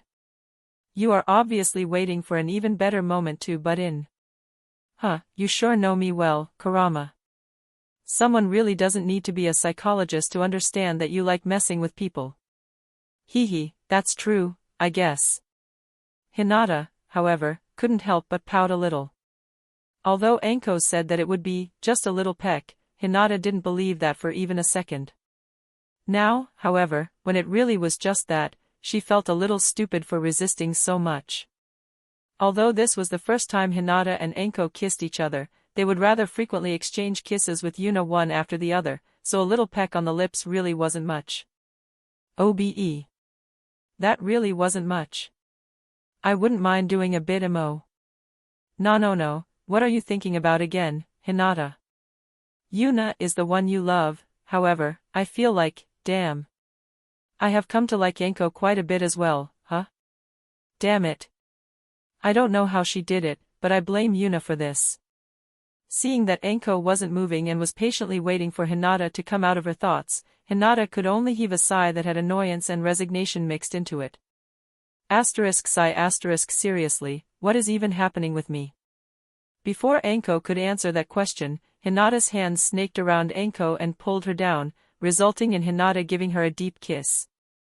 Moments later, they separated again, and while Anko had a slight smirk on her face, Hinata still had a light blush on her cheeks, while her mouth formed an annoyed pout. Oh my! I wonder what is going on here. Yuna decided that this would be the perfect moment to appear on the scene, and as she expected, Hinata blushed crimson red when she saw her, and when Hinata realized that she still had her arms affectionately around Anko, steam threatened to come out of her ears. Anko on the other hand blushed a little and had a mischievous smile on her face like she was just caught with her hand in the cookie jar. Oops. Welcome back, Yuna. Why Yuna, this isn't what it looks like. Oh? It isn't? And not at all. We were just, Well, I don't know what you think it looked like, Hinata. But I think it looked like Anko tried to give you a little kiss and you denied it at first, but Anko slowly managed to convince you otherwise. In the process of that, you became more and more flustered, which resulted in you saying, what? No, rather aggressively after Anko asked you whether you disliked the idea of kissing her so much, and then, Anko used the moment you got even more flustered to kiss you. After the kiss, you realized that you actually have some feelings for Anko as well, so you decided to share a more passionate kiss with her, which was when I interrupted you too. At least that is how it looked like from my perspective from right here, where I have been standing for the last 5 minutes while I was concealing myself. The Anko stalks the Hinata, unaware of the Yuna behind, Groan asterisk. Gotcha. Although Hinata and Anko had no idea what that last sentence Yuna just said meant, they at least understood that Yuna was watching them the whole time. Both of them maintained eye contact for a moment before they nodded their heads at each other. While Yuna was still busy laughing, they jumped up at the same time and dragged Yuna on the couch, before they started a 3-way makeout session. At first, Hinata and Anko wanted to go for revenge, but they decided to postpone it. For now, they would welcome Yuna home properly. They could still come up with schemes for revenge afterward. And while they were at it, Anko would, under Yuna's encouragement, try to coax more kisses for her out of Hinata. Chapter 154, A Maid. It was the morning of the next day, and Yuna was currently in the process of waking up. She sat up and started lazily stretching when someone knocked on the door. Oh? Who would want something from me this early? Has that OBO guy appeared or something? Who is it? I was assigned to be your personal maid, Yuna-sama, and I am here to bring you, Hinata-sama and Anko-sama, breakfast. Personal maid? When did I get a personal maid? Or rather, since when did the Uzumaki compound have servants? Did Akane hire a bunch of servants after I left for my mission? Although I don't mind, the Uzumaki clan members seemed like people that do everything themselves to me. Enter. Although Yuna wasn't entirely sure about the situation, she didn't mind having breakfast delivered to her. Besides that, she could also ask her so-called personal maid what was going on. Hinata and Anko, meanwhile, started to wake up as well and were slowly sitting up despite still being half asleep. As soon as the door opened and the maid stepped in, a wry smile appeared on Yuna's face. Now, she at least knew where that personal maid was coming from. Someone sent her here to play a prank. The maid outfit she was wearing was barely hiding anything, and it was more appropriate to call it frilly underwear instead of servant's clothing. The girl wearing the maid underwear had red, shoulder-length hair, red eyes, and wore black-rimmed glasses. She had a red blush on her face that extended all the way up to her ears, while she was slowly pushing a breakfast trolley into the room. As soon as she saw Yuna sitting between Hinata and Anko on the bed, her face started blushing even harder, while a little bit of blood started oozing out of her nose and a perverted smile appeared on her face. Weird, I am sure that I have met that girl before. I remember. This is the girl I found during the Chunin exam and whose mother I saved from the land of grass. I think her name was Karen, right? As expected, if they are female, you can even remember the name. I bet that you couldn't even remember ever meeting her if she was male instead. Well, I really would like to claim that this isn't true, but it probably is, so I won't. While Karen was approaching the bed, Hinata started to wake up properly, and as soon as she saw what Karen was wearing, the pressure in the room increased, resulting in Karen freezing in place, while her face stiffened. Hinata, however, wasn't paying Karen any attention and was instead glaring at Yuna, who could only smile wryly. You can glare at me as much as you want, Hinata, but I have nothing to do with this. I am as surprised as you are by suddenly having a maid bringing us breakfast. Without missing a beat, Hinata's glare shifted to Anko, who had a small smirk on her face. Hee, what can I say? That girl seemed to have developed a crush on Yuna, so I thought I would help her. Oh. Whoa. Anko hastily jumped out of the bed, barely dodging Hinata's fist, which was now wrist-deep buried into the wall. Why, Anko? Ha, the more the merrier. Besides, it is not like she is already part of our group. If she isn't likable, we simply won't accept her. Hinata gritted her teeth, and although she agreed with what Anko just said, she couldn't let this matter rest so easily. Considering Yuna's personality, she believed that Yuna would pick up more people for her harem, but Hinata decided to try to keep the amount as small as possible. But now, Anko actually stabbed her in the back and collected more people instead of Yuna doing it herself. So, without saying another word, Hinata attacked Anko again, but this time Anko was ready for her and started exchanging blows with Hinata. Yuna, meanwhile, was still lazing around in bed. Since Karen was still frozen in the middle of the room while Hinata and Anko were having their high-speed taijutsu quarrel, the breakfast trolley was still quite far away from Yuna. Yuna chuckled a little and created some chakra string to nab a few of the dishes and started eating while spectating the fight. Karen, on the other hand, was having rather mixed feelings right now. One of the reasons for that was that she couldn't even follow the fight between Hinata and Anko with her eyes, and the other one was that Yuna was casually eating breakfast, seemingly without the slightest bit of concern, while two members of her supposed harem were fighting against each other rather fiercely. Why, Yuna-sama, is this really okay? Hearing Karen's voice, Yuna tilted her head and looked at her with confusion in her eyes. Is what okay? I'm talking about Hinata-sama and Enko-sama fighting each other like this. Mh. Oh, that is what you meant. Yeah, no worries. They do that at least once per month. Oh, once per month. At first, Karen couldn't believe what she just heard. After she met Yuna inside the Forest of Death, she had been fantasizing about being part of Yuna's harem rather frequently, but she never really thought about anything but the spicy stuff. Now that she gave it some deeper thoughts and actually saw the real deal in front of her, she realized that her fantasies were just that, fantasies. Hinata and Enko, meanwhile, were finished with their quarrel and nonchalantly retook their spots next to Yuna. And as soon as they did, Hinata started hugging Yuna's waist while pouting. Yuna chuckled a little and quickly started petting her head, resulting in Hinata relaxing her expression. Hinata won the fight, and her spoils are getting pampered by me, while she lost the argument, which was why she was pouting, huh?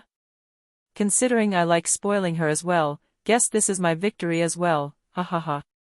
Karen, meanwhile, threw her concerns about the harem life out of the window when she saw the fluffy scene in front of her. Although her fantasies were a little bit more juicy, she felt like getting her head pat by Yuna must feel pretty nice as well. As if she could feel her thoughts, Hinata glanced at Karen, sending shivers through her spine. *MMPH*. If you think you can just stroll in here and be accepted into Yuna's harem, then you better stop dreaming.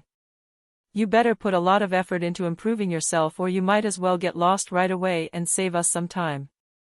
As if she couldn't read the tense atmosphere at all, Yuna lifted Hinata's chin and gave her a deep kiss, while invading Hinata's mouth with her tongue, causing Hinata to moan loudly. A few seconds later, the two separated again. Why Yuna?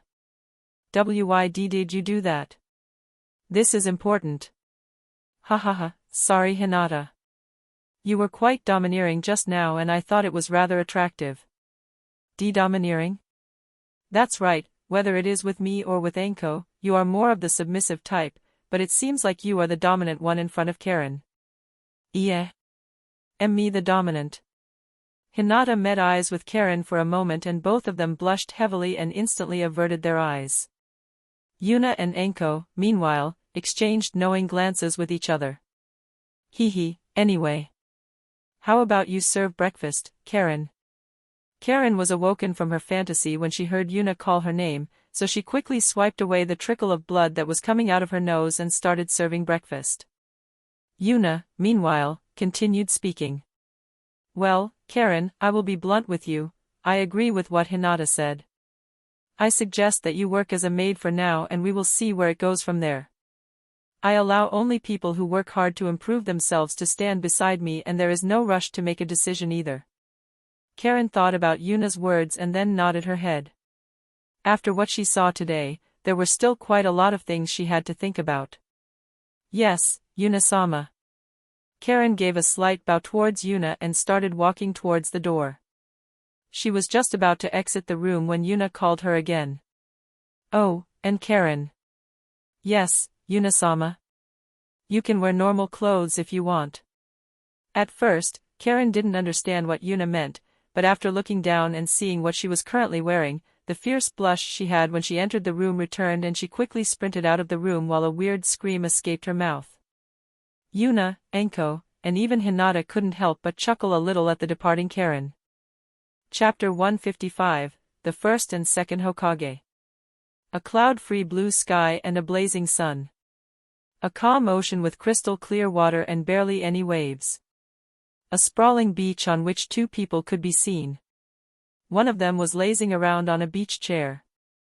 He wore green bath trunks that had the symbol of the Senju clan printed on them, wore sunglasses, and was leisurely sipping on a cocktail. The other one was in full shinobi gear, the type that was worn during the Warring States period, and was glaring with all his might at seemingly nothing. One of his eyebrows would twitch every time the other person took a sip from his drink, but except for that, he was unmoving. A few more minutes passed and when the second person heard the first one take yet another sip, an annoyed sigh escaped his mouth and he relaxed his body. Brother, can't you take this more seriously? By now you should also feel uncomfortable from being separated from the Pure Land for too long, right? Well, yeah, But it is not like I can do anything about that, Tobarama. If Mito was here she could help us get out of this seal, but you should know that I am rather helpless when it comes to sealing. The second person, Tobarama Senju, let loose yet another annoyed sigh. He really wanted to scold his brother, Hashirama Senju, for his leisurely attitude, but he knew that Hashirama didn't put too much time into learning seals. Considering how ridiculous the method that sealed them away was, Hashirama probably couldn't do much about it anyway. Well, even Tobarama wasn't sure where he was supposed to start unraveling this seal they were currently trapped in. The last thing he remembered was that ridiculous sealing speed of the sealing tag Enko used, after which everything turned black. Seemingly not even a second later, he woke up in a luxurious beach house while, for some reason, sleeping in the same bed as his brother. The only reason he knew that they were sealed somewhere was that something was gently calling him towards it. The desire of every soul to return to the Pure Land. I wonder what happens to souls when they are separated from the Pure Land for too long.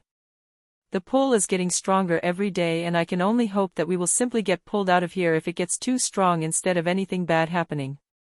Well, from my experience loose souls that are separated from the afterlife for too long will become insane and after reaching a certain threshold will either become vengeful spirits that only seek destruction or simply disperse into nothingness if they aren't strong enough. That doesn't sound good at all. No matter what we have to do, we need to get OU, why are you here? While Tobarama was sinking into deep contemplations, a young woman with red and blue hair, that was wearing a blue two-piece bikini had appeared on the beach and after setting up a beach chair next to the dumbfounded Hashirama, she casually snatched away his drink while he wasn't paying attention and even answered Tobarama's question in regards to souls. This woman was, naturally, Yuna, who had decided to pay the two people that were sealed within her seals a visit. How rude. Since you're guests in my seals, isn't it normal for the host to pay a little visit to you? Tobarama's glare, however, made it rather clear that he didn't believe Yuna for even a second, so Yuna decided to just tell it to him straight. Well, I crippled Orochimaru's hands a few days ago so I thought about unsealing you and allowing you to return to the afterlife. He will probably regain movement in his hand after a few years, but at that point, I will no longer care about that. Additionally, I have already analyzed Hashirama's chakra while he was under the control of the Edo Tensei, so breaking him out of it will be trivial from now on. As for you, Tobarama, no offense, but your threat level simply can't compare with Hashirama's. Tobarama made an annoyed snort when he heard that, but before he could say anything, Hashirama started speaking. Why do you want to free us from the seal? You clearly see me as your enemy and I don't think there is any reason for you to free me from here. That is incorrect. The QB sees you as an enemy, while I simply enjoy fighting strong people. I talked with him about this and after explaining the whole situation to him, he agreed that I should free you from the seal. Well, he might have agreed because he wants another chance to punch you in the face, but who knows? Additionally, what I previously said about souls is true and I would rather not have anything to do with you after you turned into a vengeful spirit. Those things are a pain to deal with, especially since the one you would be turning into might even surpass the strength you had during your prime. This time it was Tobarama's time to say something. You are contradicting yourself. On one hand, you said that you enjoy fighting strong people, but on the other, you don't want to fight a strong opponent. Additionally, where did you even get all that knowledge about souls? You speak as if you have actually dealt with them before, B's. Yuna thought about her answer for a moment and then simply shrugged her shoulders. Guess I should have said it a little differently. What I enjoy is a good fight. Two people clashing against each other with their full strength. Fight against a vengeful spirit, however, is just annoying. They just blast everything around them with their full power without any thoughts behind it. Boring. As for how I know about that, well, that's a secret. Tobarama gritted his teeth at Yuna's nonchalant attitude, but no matter how he looked at it, there was nothing he can do except for trusting in Yuna's goodwill. He wasn't naive enough to think that Yuna didn't prepare any safety nets before coming here. He couldn't even understand how he was sealed in here, so the chance of him finding hidden safety mechanisms is even smaller than that. Hashirama, on the other hand, had another question. Although I can more or less understand why you are willing to unseal us, is there a reason why you made it this comfortable for us? I don't think you did it on a whim, did you? Of course not. The more comfortable a soul is, the longer it takes to degrade. I had no idea when I could get my hands on Orochimaru, so I actually planned to keep you in here for quite some time. Besides that, torturing people is below me, especially if they are just souls. Hashirama nodded in understanding, but there was still one thing he needed to ask. Yuna could feel the pressure oozing out of Hashirama increase, but wasn't bothered by it. Right now, Hashirama was just a soul, so no matter how strong he once was, that didn't matter right now. What are your plans for Konoha? Considering how strong you already are despite your young age, there is a good chance that you can even surpass me in my prime, but I don't get the feeling that you hold any good feelings towards Konoha. The pressure Hashirama was exuding grew even stronger, while even Tobirama started glaring at Yuna. She, however, only shrugged her shoulders in indifference. I have no plans for Konoha. My little brother wanted to have a big family, so I re-established the Uzumaki clan inside Konoha, which was the safest place to do so, and now that I'm done with that, I no longer have any interest in Konoha. Well, even if I say that I still live inside of it, so I will at least protect it to some degree. But if you think I will sacrifice myself to save a bunch of ungrateful nobodies, then you are clearly delusional. Hashirama glared at her for a while longer, before he heaved a sigh while shaking his head. Guess I can't really ask for more considering my current position. True. Besides that, it is not like Konoha will exist for much longer. Hashirama's and Tobirama's eyes widened when they heard that and asked the same question at the same time. What do you mean by, not exist much longer? Ah, well, the fifth Hokage was chosen. It's your granddaughter, Tsunade.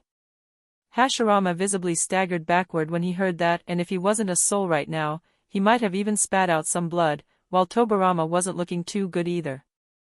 Isn't there anyone else? Well, Jiraiya would have been an option as well, but if he were to become Hokage, he could no longer travel through the country and peek at naked women in the bath, so he rejected the job. Hashirama staggered back a few more steps while holding his heart like he was in great pain. Moments later, he fell on his knees while staring blankly at nothing while his eyes were completely empty. Who would have thought this would happen?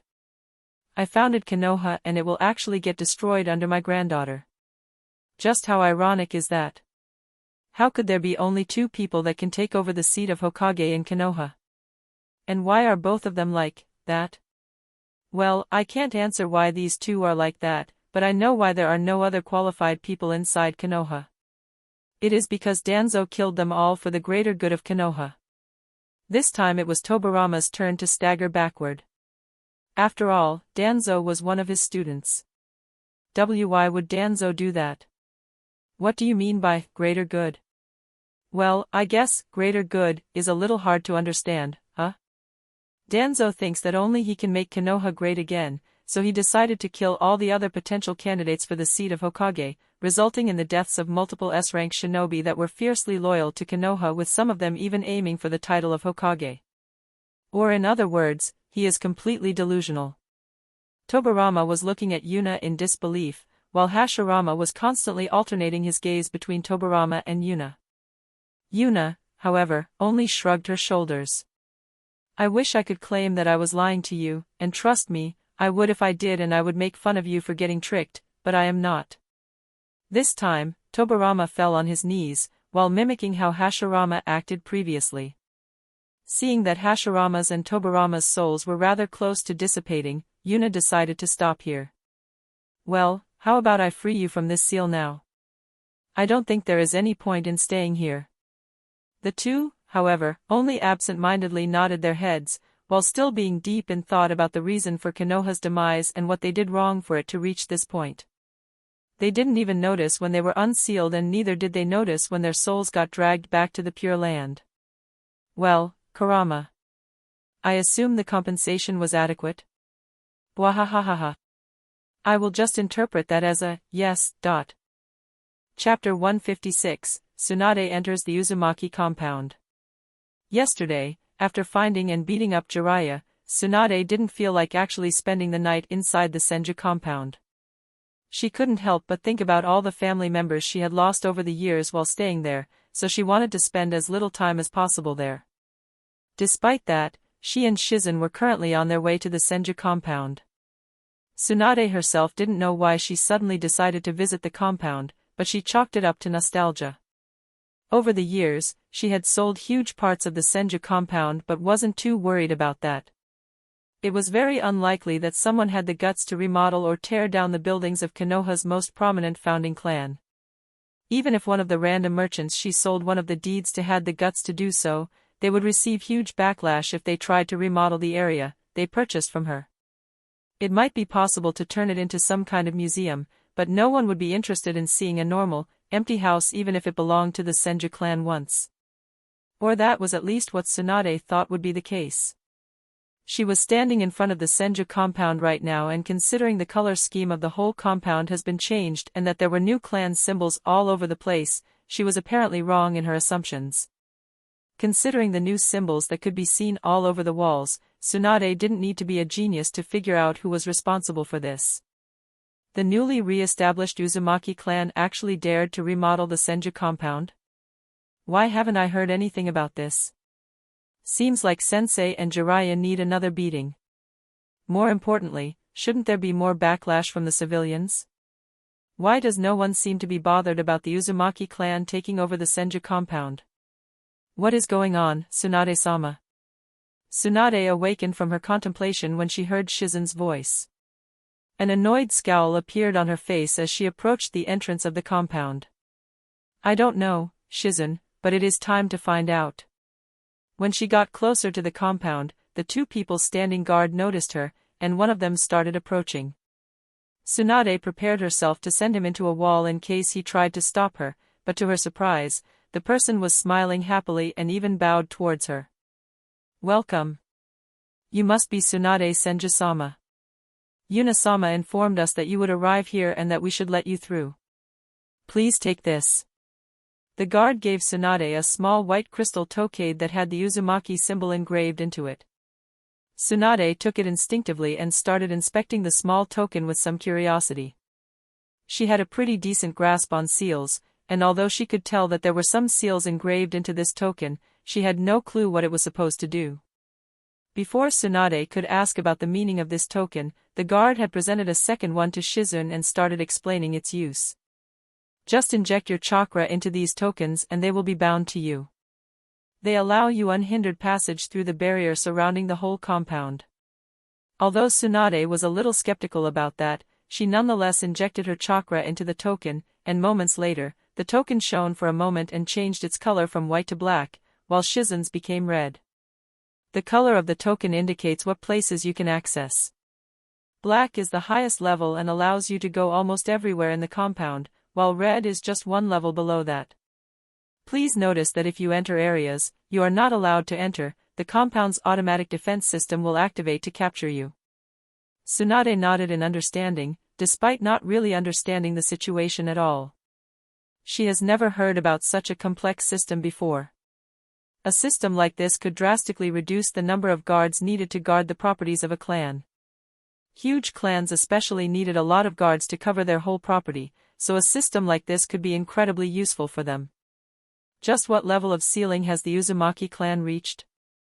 Even Konoha's most important buildings aren't protected by something this sophisticated, and yet a newly established clan covered their whole compound with it. Tsunade could only shake her head and enter the compound.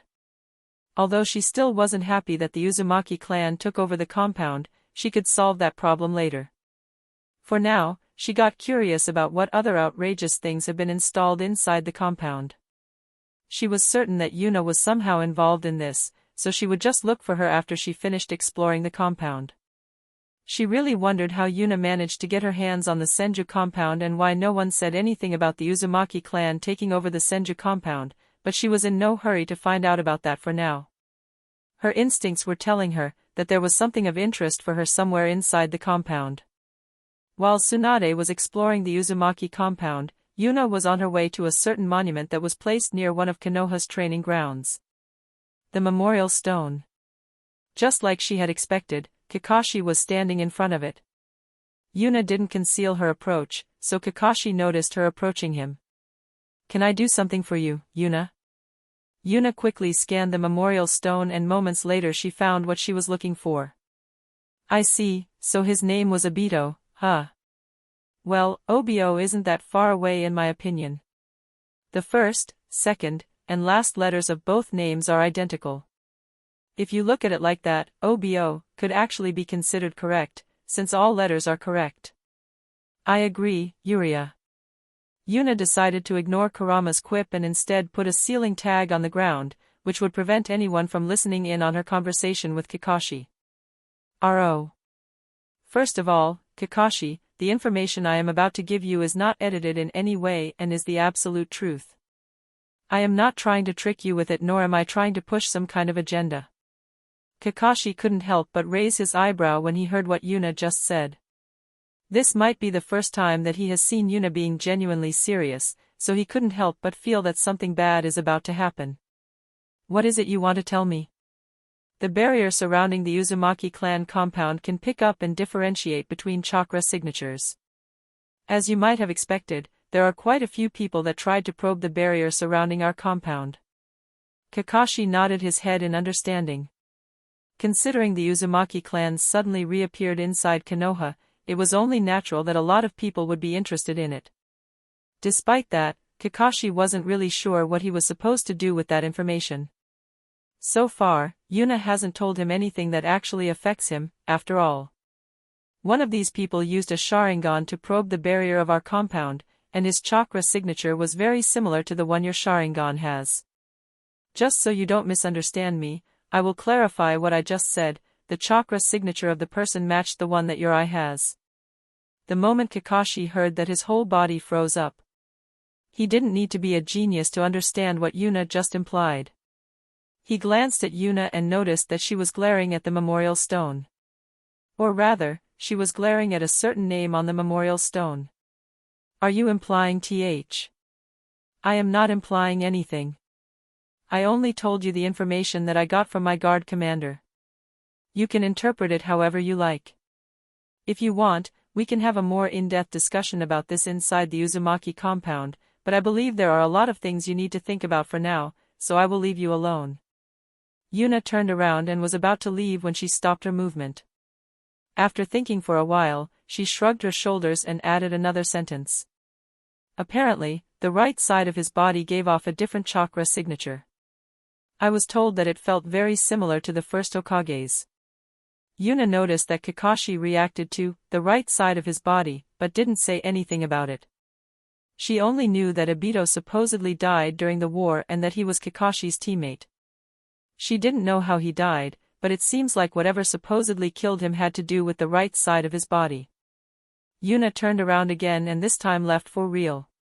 Kakashi, meanwhile, kept standing in front of the memorial for a long time while thinking through all kinds of scenarios of what could have happened to Obito and why he would decide not to return to Konoha. Chapter 157, The Usual Bribery and Blackmail. A few days have passed since Yuna decided to free the two previous Hokage from her seal. In those few days, she had compiled a short list of evolved Sharingan abilities she and Kurama knew about and gave it to Masato Uzumaki, the Uzumaki clan's guard captain. Additionally, she had started the evaluation of Karen's strength and has created a training program for her. Despite being an Uzumaki and thus having a lot of chakra, Karen actually had pretty good chakra control, so Yuna decided to test her affinity for medical ninjutsu first, and so far, she seemed to be rather talented in it. A few days were, obviously, not enough to properly find out whether she really was talented in it, but so far that seemed to be the case. Karen seemed to be interested in learning medical ninjutsu as well, which was a huge bonus. Yuna was currently on her way to talk with Tsunade. Yuna expected that Tsunade would kick her door open the moment she saw the remodeled Senju compound, but to her surprise that didn't happen. Tsunade hasn't left the Uzumaki compound even once since she entered it the first time, and Hiruzen has already sent people over to inquire when Tsunade would take over the position of Hokage, so Yuna decided to take a look at what was going on. A few minutes later, Yuna reached one of the few buildings that still belonged to Tsunade and entered it. The moment Yuna opened the door to the living room, she felt her eyebrow twitch a little. The whole room reeked of alcohol and empty bottles were spread all over the floor. In the middle of the room stood a huge massage chair, one of the 3 Yuna created by using a complex arrangement of seals, and on that chair sat Tsunade, who was asleep and snoring, while still holding a half-full bottle in her hand. Why in the world did no one report that she had taken away one of the massage chairs for herself? They were supposed to be accessible for every member of the Uzumaki clan and were certainly not made to become someone's private property. And what happened to Shizun? Isn't she supposed to make sure Tsunade doesn't go overboard? As if she had heard Yuna's thoughts, one of the bottle piles started moving, and moments later, Shizun emerged out of it with a loud groan, while holding her head in pain. Ugh, that was definitely too much. Isn't the Uzumaki clan's alcohol a little too dange?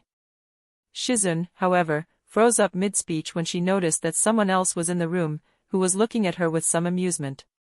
When Shizun was about to call the Uzumaki clan's alcohol dangerous, Yuna pretty much understood what was going on. There was a small group of Uzumaki that shifted their passion from ramen to alcohol, so Yuna taught them a few different methods to create alcohol from her previous life that were, as far as she could tell, not invented yet. I guess she misjudged how strong the drinks were, resulting in the current situation. Now that I take a closer look at the bottles on the ground, most of the stuff is rather sweet, which makes it much harder to judge the alcohol content. Hee, seems like you two had fun. Shizun couldn't help but blush when she saw Yuna smirking at her. She let her eyes wander through the room, and when she saw the empty bottles all over the floor and the chair Tsunade was sitting on, she started blushing even harder. *We might have overdone it yesterday.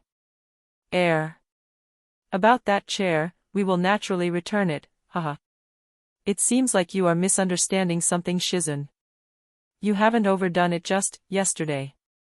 You two have entered the compound 3 days ago. Shizun's eyes widened when she heard that while staring at Yuna in disbelief. T3D days. Yup, Hiruzen has even sent over one of his ANBU to ask what happened to Tsunade and when she will be ready to take over the Hokage position. What? After Shizun's loud exclamation, a groan could be heard from Tsunade as she slowly started to wake up. Ugh, Shizun, stop yelling so early in the morning. Before Shizun could say anything, Yuna started speaking. It's 2 in the afternoon. Minor details. Tsunade lightly shook her head, causing her to groan in pain, and moments later, Tsunade's right hand lit up with green chakra as she started massaging her temples. Isn't it dangerous to use medical jutsu on your head while you are still under the influence of alcohol you drank yesterday? I'm used to it. By the way, why are you here, Yuna? Well, you spent the last 3 days holed up inside here while getting drunk, so I decided to take a look and see if you are still alive. Tsunade paused her massage for a moment when Yuna said that 3 days had passed, but moments later she simply shrugged that information off and continued massaging. Alpha, yes. Well, I am. You can leave now. An ANBU came over and asked when you are going to take over the Hokage seat. Another groan escaped Tsunade when she was reminded of that. Tell him I will be ready very soon. Just a few more months. I will spread photos of you sleeping in a pile of alcohol bottles throughout Konoha. You are bluffing. If you think I am someone who is unwilling to blackmail someone else to get what I want, then you really should ask Hiruzen for more information about me. Yuna and Tsunade maintained eye contact for a while, but after a few seconds, Tsunade clicked her tongue in annoyance. Fine. Just give me a few more weeks and I should be ready to go. I will forbid the Uzumaki clan members from selling you alcohol. You can't do that. I am the Uzumaki clan's matriarch, I can do whatever I want. Yet again, Tsunade and Yuna glared at each other before an annoyed pout appeared on Tsunade's face. Alright, just give me a few more days, and I will be good to go. I will gift you that massage chair. Shit. Whatever. Shizun, get ready, we are leaving in an hour. Yes, Tsunade-sama. Tsunade stood up, annoyance clearly visible on her face, and made a path through the empty bottles towards the bathroom to take a shower and at least get rid of the alcohol smell. Yuna, meanwhile, nodded her head in satisfaction. Is there a better way to welcome the new Hokage than with a healthy dose of blackmail and bribery? How weird, I think this is the first time I feel pity for a human. You are welcome. I am always happy to help someone expand their emotional range. Chapter 158, The New Hokage and the Council. A few days later, Tsunade took over the seat of Hokage, and just as Yuna had expected, the whole event was incredibly boring. Just a bunch of old people telling the audience how great everything was inside Konoha and how great Konoha itself was. All of that was topped off by Hiruzen giving another speech about the will of fire, before it was finally time for Tsunade to take over the position. Truth be told, Yuna half expected Tsunade to cause a commotion or at least hold an outrageous speech, but it seems like she was either reined in by Hiruzen or actually knew what she was doing to some degree. She was Hashirama's granddaughter after all, so having at least some education in regards to being a leader shouldn't be weird. Most people went home after Tsunade finished her speech. Yuna, however, stealthily followed her back to the Hokage office. She felt like something interesting was about to happen. Yuna was looking forward to seeing how Tsunade would react to all the paperwork and, as expected, not even 10 minutes after sitting down behind the Hokage's table, Tsunade's roar could be heard. Why the F** do I have to read reports about Genin teams peeling potatoes as a mission? I don't give a shit. Hiruzen, who was currently lazing around in the Hokage's office as well, chuckled a little as he took a deep drag of his pipe. Although he claimed that he was here to advise the new Hokage, in truth, he was here to gloat at Tsunade's misfortune. Boo. Get me the council members here, right now.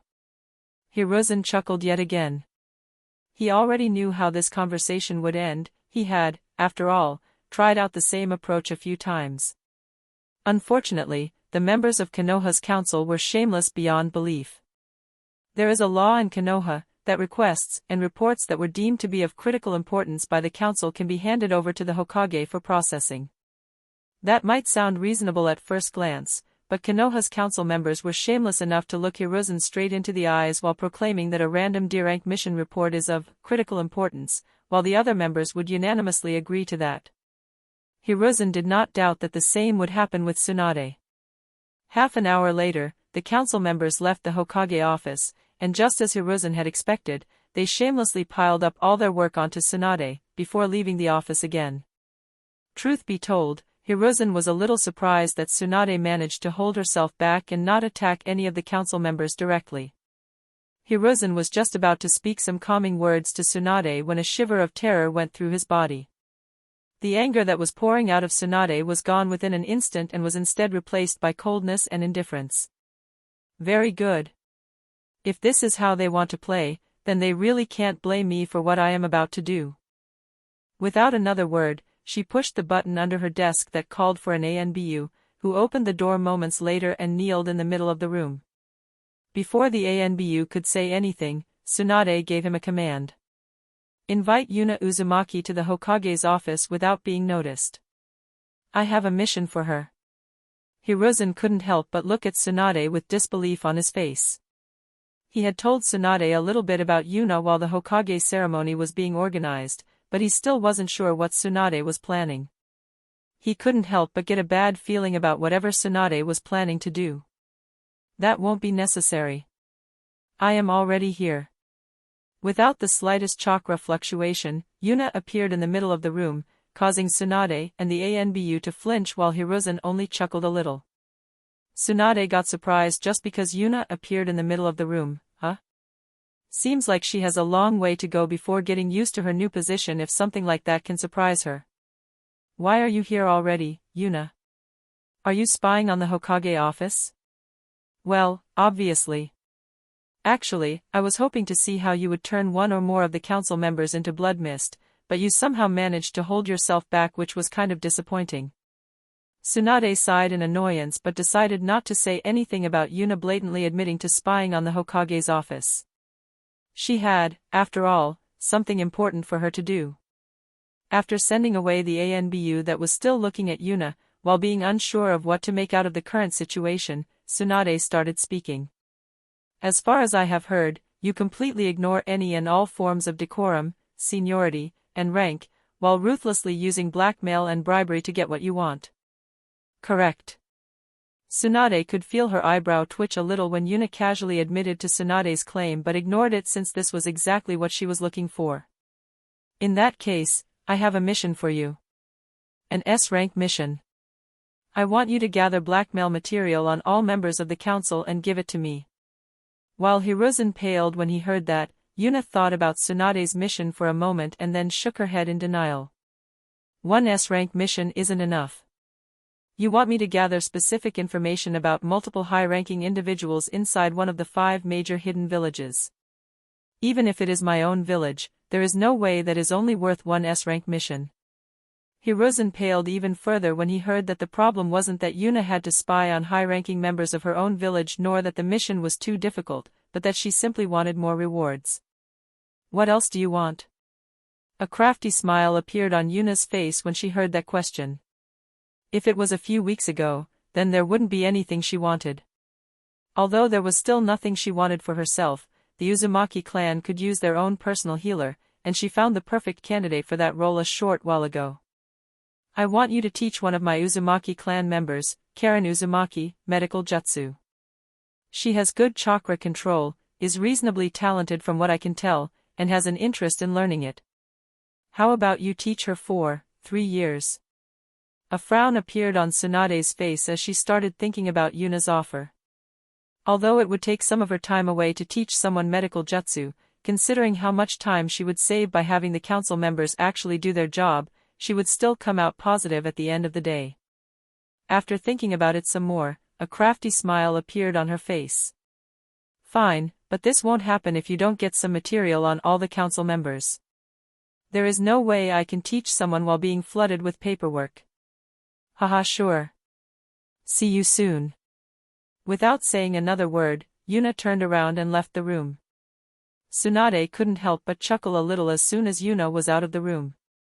Didn't you say that tricking her wasn't easy, sensei? She walked right into my trap. There is no way she could get blackmail material on all of the council members, so I won't have to teach anyone either. Hiruzen, however, only shook his head. If you make a deal with the devil, you will never achieve total victory. At the end of the day, the devil always takes the biggest piece of the cake. What do you Mission successful, oh great and crafty Hokage-sama. Without waiting for anyone's approval, Yuna casually reopened the door and walked back into the room. Tsunade, meanwhile, could only look at her completely dumbfounded, while Hiruzen shook his head at Tsunade's misfortune. She probably could have haggled it down to just 1 year, but Tsunade became greedy and tried to trick Yuna and now she is stuck with the 3-year deal. Oh well, not my problem. Yuna, meanwhile, approached Tsunade's desk and started depositing scrolls on it. Each scroll had the name of one council member's written on it. Although Tsunade was still skeptical, she picked up one of the scrolls and started reading through it. The more she read, the paler her face became. Multiple accounts of cheating on his wife, coercion of people of lower ranks, bribery, blackmail, fraud. Every single case had either photos or official documentation added to it, to eliminate any doubts that this was faked. She picked up the next scroll, and her expression became even worse. Tsunade planned to siphon maybe 1 or 2% of Konoha's funds for herself, but this person was actually claiming almost 3% for himself. Tsunade decided not to bother with the other scrolls for now.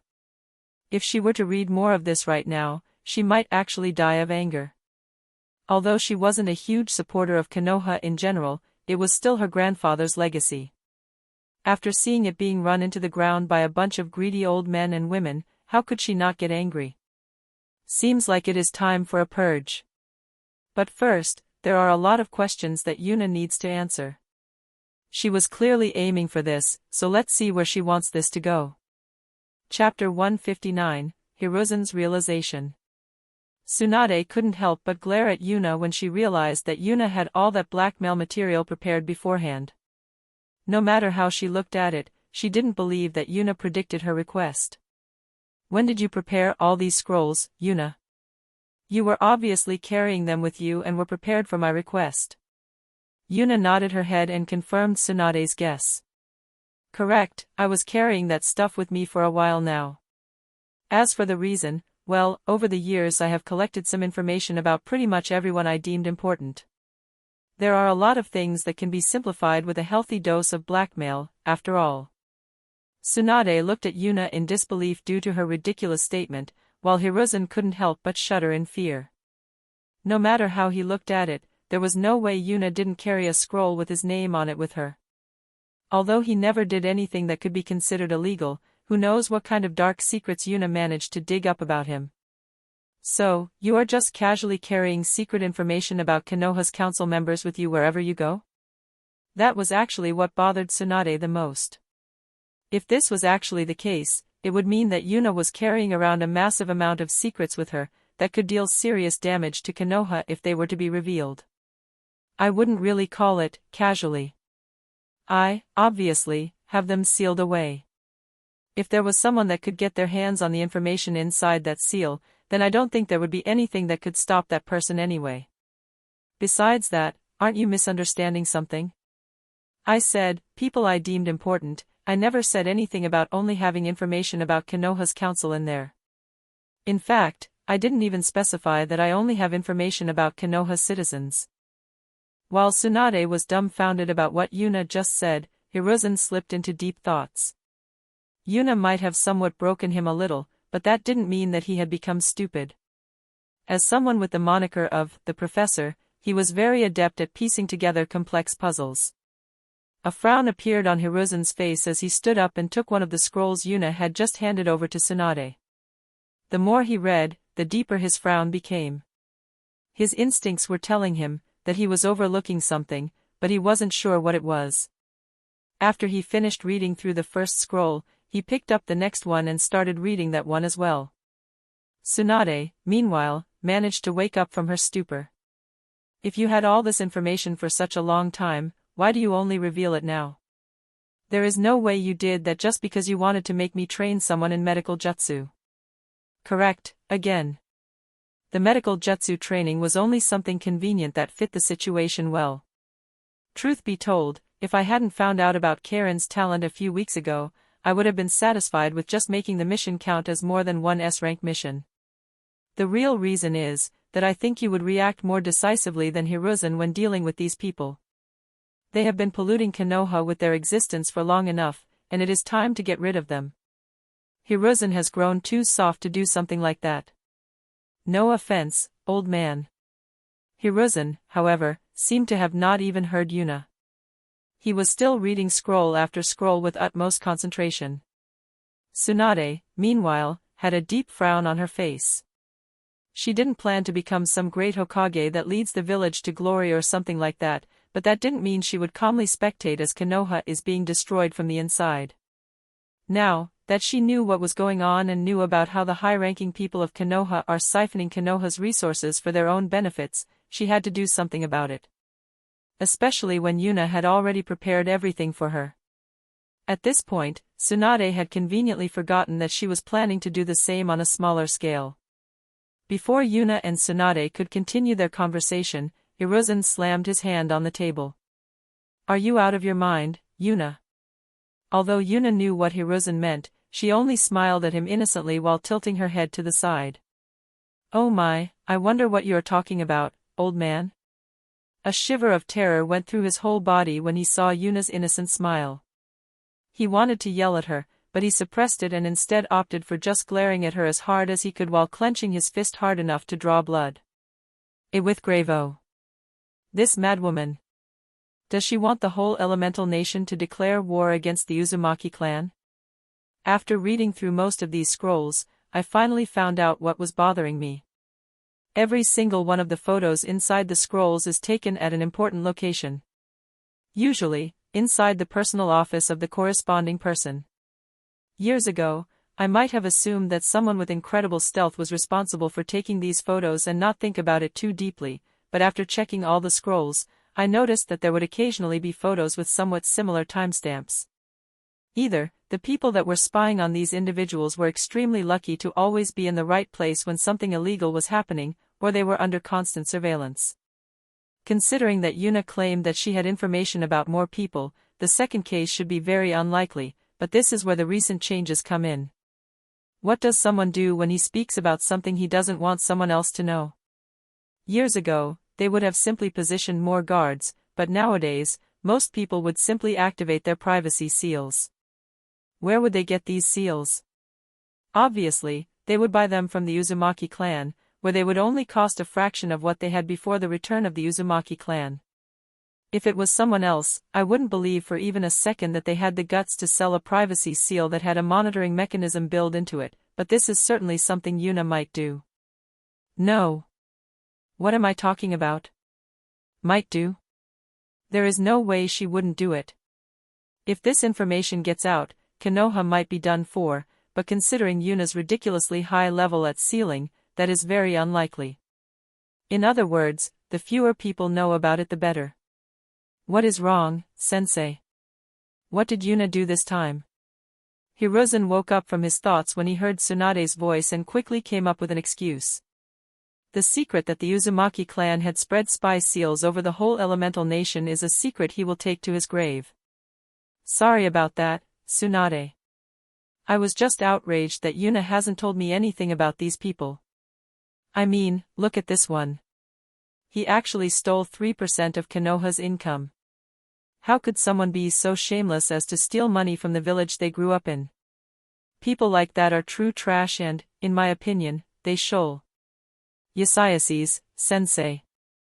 Trash, real trash, ****. How about you help me sort through all of this and help me come up with a plan about how we handle these people? A bright smile appeared on Hiruzen's face when Tsunade asked him for help, while Tsunade couldn't help but blush a little while feeling guilty when she saw Hiruzen's happy smile. Both of them had the same thoughts. Good, I managed to change the topic to stop her from asking any questions. Yuna, meanwhile, wasn't entirely sure what to do. It seems like Hiruzen and Tsunade have both forgotten about her while happily creating a plan on how to deal with the council members. Well, I guess I will just leave. Might as well. I think you have done enough damage for one day. I don't know, I feel like I am forgetting something important. Considering it is you, I somewhat doubt that it actually is important. ****, I have no idea what you are talking about. Besides that, I remember what I was missing. Just look at how much concentration these two are putting into their work. They are missing a healthy dose of sugar, to keep their brain activities going, don't you think? So in the end it comes down to that, huh? Without another word, Yuna vanished from the room, and seconds later. Splat splat. A cake smashed into Tsunade's and Hiruzen's faces.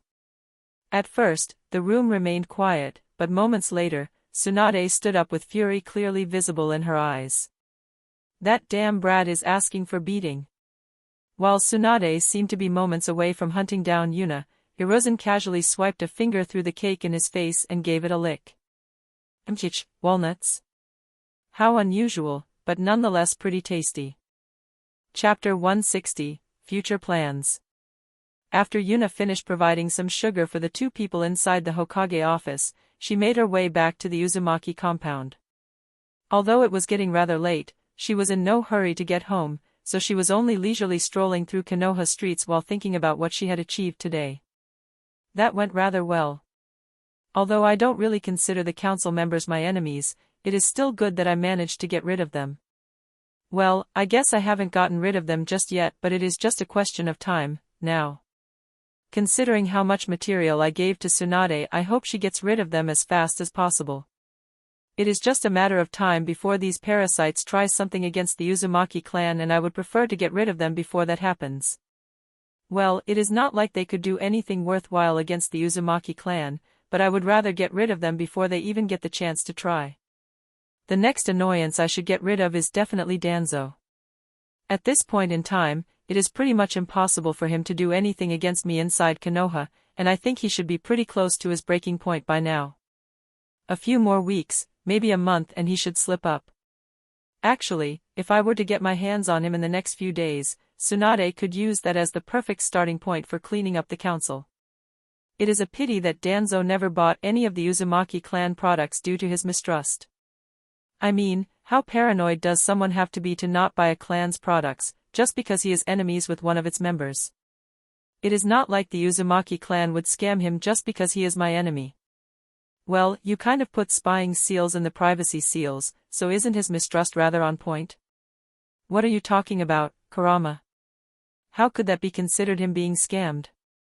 All the privacy seals the Uzumaki clan sells are like that, so he is getting the same treatment as every other customer. The Uzumaki clan treats all his customers equally, no matter who they are, you know. URG, I get it, I get it. Please stop with the, you know, dot. Hehe, okay, I will stop. Truth be told, Yuna was rather annoyed about this verbal tick as well. Even Yuna herself would occasionally almost let it slip out, which was beyond weird to her. She could perfectly control her body and chakra, but a little verbal tick actually caused her problems. She could only attribute it to some kind of weird genetical defect of the Uzumaki bloodline. Oh well, after getting rid of the council and Danzo, I guess the only annoying group that still remains in Konoha is the Hyuga clan. That one is a little trickier, though. Considering I am immune to their gentle fist while I am using Kurama's chakra cloak, I could probably just invade their compound and start slaughtering, but if I were to do that, then there would really have been no point in playing nice with Danzo all these years. I have already decided to stay inside Konoha for now, and don't want to throw all the plans I made away, just to get rid of a bunch of people I don't really care too much about. I guess the best way to handle the Hyuga clan would be to get someone from the branch family on my side and have that person collect everyone who is willing to rebel against the main family and remove their seals. Another possibility would be to just remove the seal from every single branch member, but I don't think that would be enough to cause a rebellion. Considering that all of them got brainwashed to some degree, I am pretty sure that most of them would obediently go to the main family and request that they get the seal reapplied to them. Seriously? Isn't that beyond retarded? Well, it is, but that is just how this works. Pretty much from birth, the members of the branch family have been told that they have to sacrifice their life for the main family. That kind of indoctrination is not something easily overcome. Even if you were to remove their shackles, they will continue doing what they have learned since they were young children. In this kind of situation, it is important to think about why people are doing something. Are the members of the branch family protecting the main family, because they are forced to do so due to the slave seal? No. They do it, because they were taught to do it. That is why just removing the seal won't do much. Rather than being shackled by the seal, they have reached a point where they are shackled by their own minds. Guess I will ignore them for now. Considering that Hinata doesn't care about them anymore, there is no reason for me to give a damn about them either. As long as they don't do anything regrettable, I will permit them to live. How magnanimous of you, oh great Yuna-sama. Damn straight. I really wonder why I am still praising you sarcastically when it will be interpreted as genuine praise anyway. Wait. That was sarcasm? While Yuna was bantering with Kurama, Sasuke, who was back to his male form, was brooding harder than ever. He was currently sitting inside the empty Uchiha compound and was glaring at nothing. He has spent a lot of time thinking about what Yuna told him after he encountered Itachi, and he finally came to a conclusion. Yuna was right. During my days in the academy, I was indeed treated like I was special, but that is no longer the case. Like every genin, I was assigned a 3-man team under a jonin, and like every genin, I have to do all these useless D-rank missions. How is that acceptable? I am the only person left in Konoha that has the Sharingan, so why would they treat me like every other genin? Are the people of Konoha trying to hold me back? Why would they do that? The more Sasuke thought about it, the deeper his frown became and the more certain he was that someone was trying to suppress him. Naruto became significantly more powerful after leaving the academy, and even Sakura improved quite a bit, while I feel that I barely improved at all. I did awaken my Sharingan, but that didn't have anything to do with Konoha. No matter how I look at it, I am being held back by Konoha. Should I really leave? Sasuke gritted his teeth and covered the seal on his shoulder with his hand. Moments later, he stood up and walked towards his room to collect his belongings. I am leaving Konoha to look for Orochimaru. I can still remember the rush of power I got while using his seal. That is exactly what I need to kill Itachi. Even if I have to make a pact with the devil to get my revenge on Itachi, I am willing to do it. A few minutes later, Sasuke Uchiha left the Uchiha compound with determination in his steps as he walked towards the direction of the Land of Sound. That's the end of this tale for now. Thank you for watching and I'll see you in part 9. Peace.